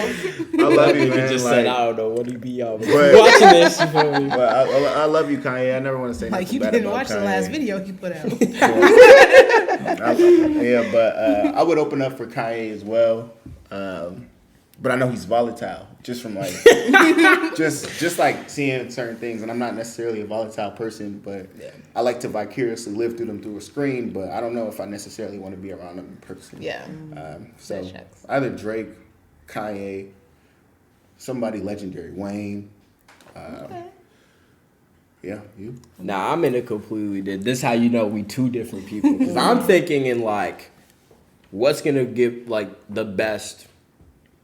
Because like, if you thought of like in the tour sense, right? I'm thinking what's like the best tour that's gonna like, you know, is gonna be like, all right, they got it. So I'm just thinking of everybody that like, in the same sense as us. So, if it was like a tour setting, I think like a Stranded, Mac, Earth Gang kind of deal would be pretty cool. Or like a Smino. I think that would be really cool. Or like... How about Kendrick? Oh yeah, Kendrick. Like that would be great. I Or could like, definitely see Earth Gang. Yeah, Yeah. like an Earth. Yeah, that would be really Two cool. dynamic duos. Yeah, that would be really cool. Low key. Opening for SZA would be really fucking cool. I think that would be really dope. I think that would be a good I match, think that too. could be like it just. So it looks good, like you guys just need to get in contact with TDE. Yeah, like a TDE deal. That would be TDE really cool. Like Need to get y'all on D-Day. I mean, that's the thing. Like those two are like, they really like have impeccable rosters of people you just listen to all the time. Like Right. you know, and I know that's like where I get a lot of my like influence, Right. or even doing something with Saba, because I know like coming back Crazy. like the Chicago show of that would just be that'd just nice. be great. You know, I think that would just be like kind of two different worlds, but like still under the same like vibe. So that would kind of bring a lot of the same people together. You know. Yeah. I could see Saba happening soon if you guys really work at it, because Chance brought up Saba when Chance was on one of his Yeah. songs for Coloring Book. Yeah. And then look how big Saba is. And if you guys open up for Saba at one point, Over. Yeah, that would be crazy. I think Saba, that was one of the people that, you know, sort of segmented Aubrey and I in like our own little space or whatnot. We were on Saba like very young. You know what I Sophomore mean? year of high school. Sophomore year of high school. Like that, Saba was probably my favorite. So my favorite rapper switches every year. Right. My so favorite. this year's Drake. Don't say no. Every year is Drake. Maybe last year was Drake. I actually like Kanye. Well, no, last year was Kanye. You know, and I love Kanye and Drake. I So love how them did you both. feel when they both put their albums out at the same time? I was messing with Kanye more because it's like I like Drake, but you can't compare to Kanye. Kanye's just on a different level of artistry, and I love Drake. I love Drake, like obviously, but like every year my favorite rapper switches. Like when I was a sophomore in high school, it was probably Saba. You know, the year before that, it was probably Kendrick. The year after that was probably Chance. And that's why you hear all these different influences in our music, because we literally listen to everything. Like, I listen to everything. I don't care if this rapper's beefing with this rapper. I'm going to still listen to both of them, you know? So, Cool. Unless you don't take sides. I don't know them. So Yeah. for time, let's get into the top 5. Okay. If I can find them. Oh, here we go. All right, everybody. So y'all know what time it is. It's top 5 time. So each of you are going to pick a topic in here, and you're going to let us know your top 5. Okay. I love this. This is fun. This is A+ for this idea. That's all Kamari. whoever starts biting, you'll know where they got it from. Oh, I don't know if because I don't know too Can many. you see that? Yeah, okay. Okay. Because sometimes... So what does yours say? TV show theme songs. Ooh, okay. I got yours? albums. Oh, This is gonna be very interesting. fucking hard. that's hard. This is gonna be That is very, very hard. But I'll go first. Okay. Obviously, the Boondocks. Probably my favorite Amazing. of all time. What's that show called? For the theme song, the song? You like the song? Yeah, The song dude is was fire. rapping Yeah, the his song ass is off. fire. It was fire. Okay. He was going crazy. I just love this show. Everybody hates Chris. Will Smith, do that again. I got you. That's probably. He gonna have to see me in the hands. I love Chris Rock. I love that show in particular. But shout out to Will Smith too. You can't Bernie shout Mac's the show. nigga out after fade him. I beat your ass, nigga, but shout out to I thought you were about to say the Fresh Prince next, so right after you just said try it again, Will. You might as well. Oh, Might as God. well. Okay, It's tied in there. Bernie Mac show. True. Off the theme For song. the theme song? I don't really know what the theme song is. Right, nigga. You gotta gotta pick pick the the theme theme song. song. I love that show. Like, He's just picking Wait, shows I at can't this remember point. the theme song. I don't. There wasn't. There really wasn't one. It just All right, started. pick That shit another just one. cut on. Pick okay, another one. so I would say, what is the show? The guy just passed away. It was like, Family Matters. That's one for sure. Family Matters, Okay. definitely. That song was Classic. fire. You know, Yeah. shout out to Steve Urkel, Will Smith. Fresh Prince of Bel-Air, that would be number 4. A lot of people tell me that, like, a lot of girls have told me that they can tell I watched a lot of Fresh Prince growing up. You know, that was like that's somebody I got my personality from. I didn't get my personality from him, but it influenced who I am today, just like his quirkiness or whatever. And I would say the last one was Full House. Full House, for sure. Oh, okay. Yeah, Full House would be... I'm trying to remember that thing. Everywhere. Oh, okay. Yeah, it was a vibe. It was just good energy, man. Rest in peace. Bob Saget. Yeah, rest in peace. But yeah. I'm not gonna front. If you ask, I would have threw the Living Single joint in there. I was about to say, I didn't hear that. That one's fire. I like the A Different World was good. Different too. World was good too. What was that one joint? Girlfriends. No, that's Hey, my mama would turn that shit the way up I be every singing time. that one. I try And to you sing have it. to hit the note at the You end. have to. The Yeah. run. Yeah, You have to. Oh, Girlfriend. That shit's fire. Man, I would sing it every time because me and my mom would watch the episodes like over and Yeah, over no, again. She would Girlfriends is- purposely Yeah. skip it so I couldn't get that. I was like, I you would know say what? honorable mention, The Proud Family. The Proud Family. Not Fire. the new Not the- season. I haven't seen the new one. I like that the season's good, but the song is Yeah, not. the song Oh, the is song awful. is bad. She- Oh, they Just, should've like, they just kept made the it original. too slow. Yeah, It's like like slowed it Reaver. down? Yeah. How about Raven? yeah, True. Yeah. you skipped that one. skipped So that pretty one. much all the black shows. I mean, we have the rhythm. Yeah, And the Full House. I mean, he said Full House. Yeah. Eddie was going crazy on there, man. Eddie, he should have just became a rapper, man. He started tweeting. He was. You didn't listen to it. Well, You I ain't- mean, he was going down a very Yeah. dark road. Let's But not that song even- was still cold. Shout out to Orlando Brown. Okay, I got albums. Yeah. This is very hard because you can ask me the same shit tomorrow, and I promise you I have a whole 5 different. But let's go off of how I'm feeling right now. Miseducation of Lauryn Hill, number 1. Number 2, we're going acid rap. Okay. Number 3, we're going Control by SZA. Number 4, we're gonna say To Pimp a Butterfly. And number 5,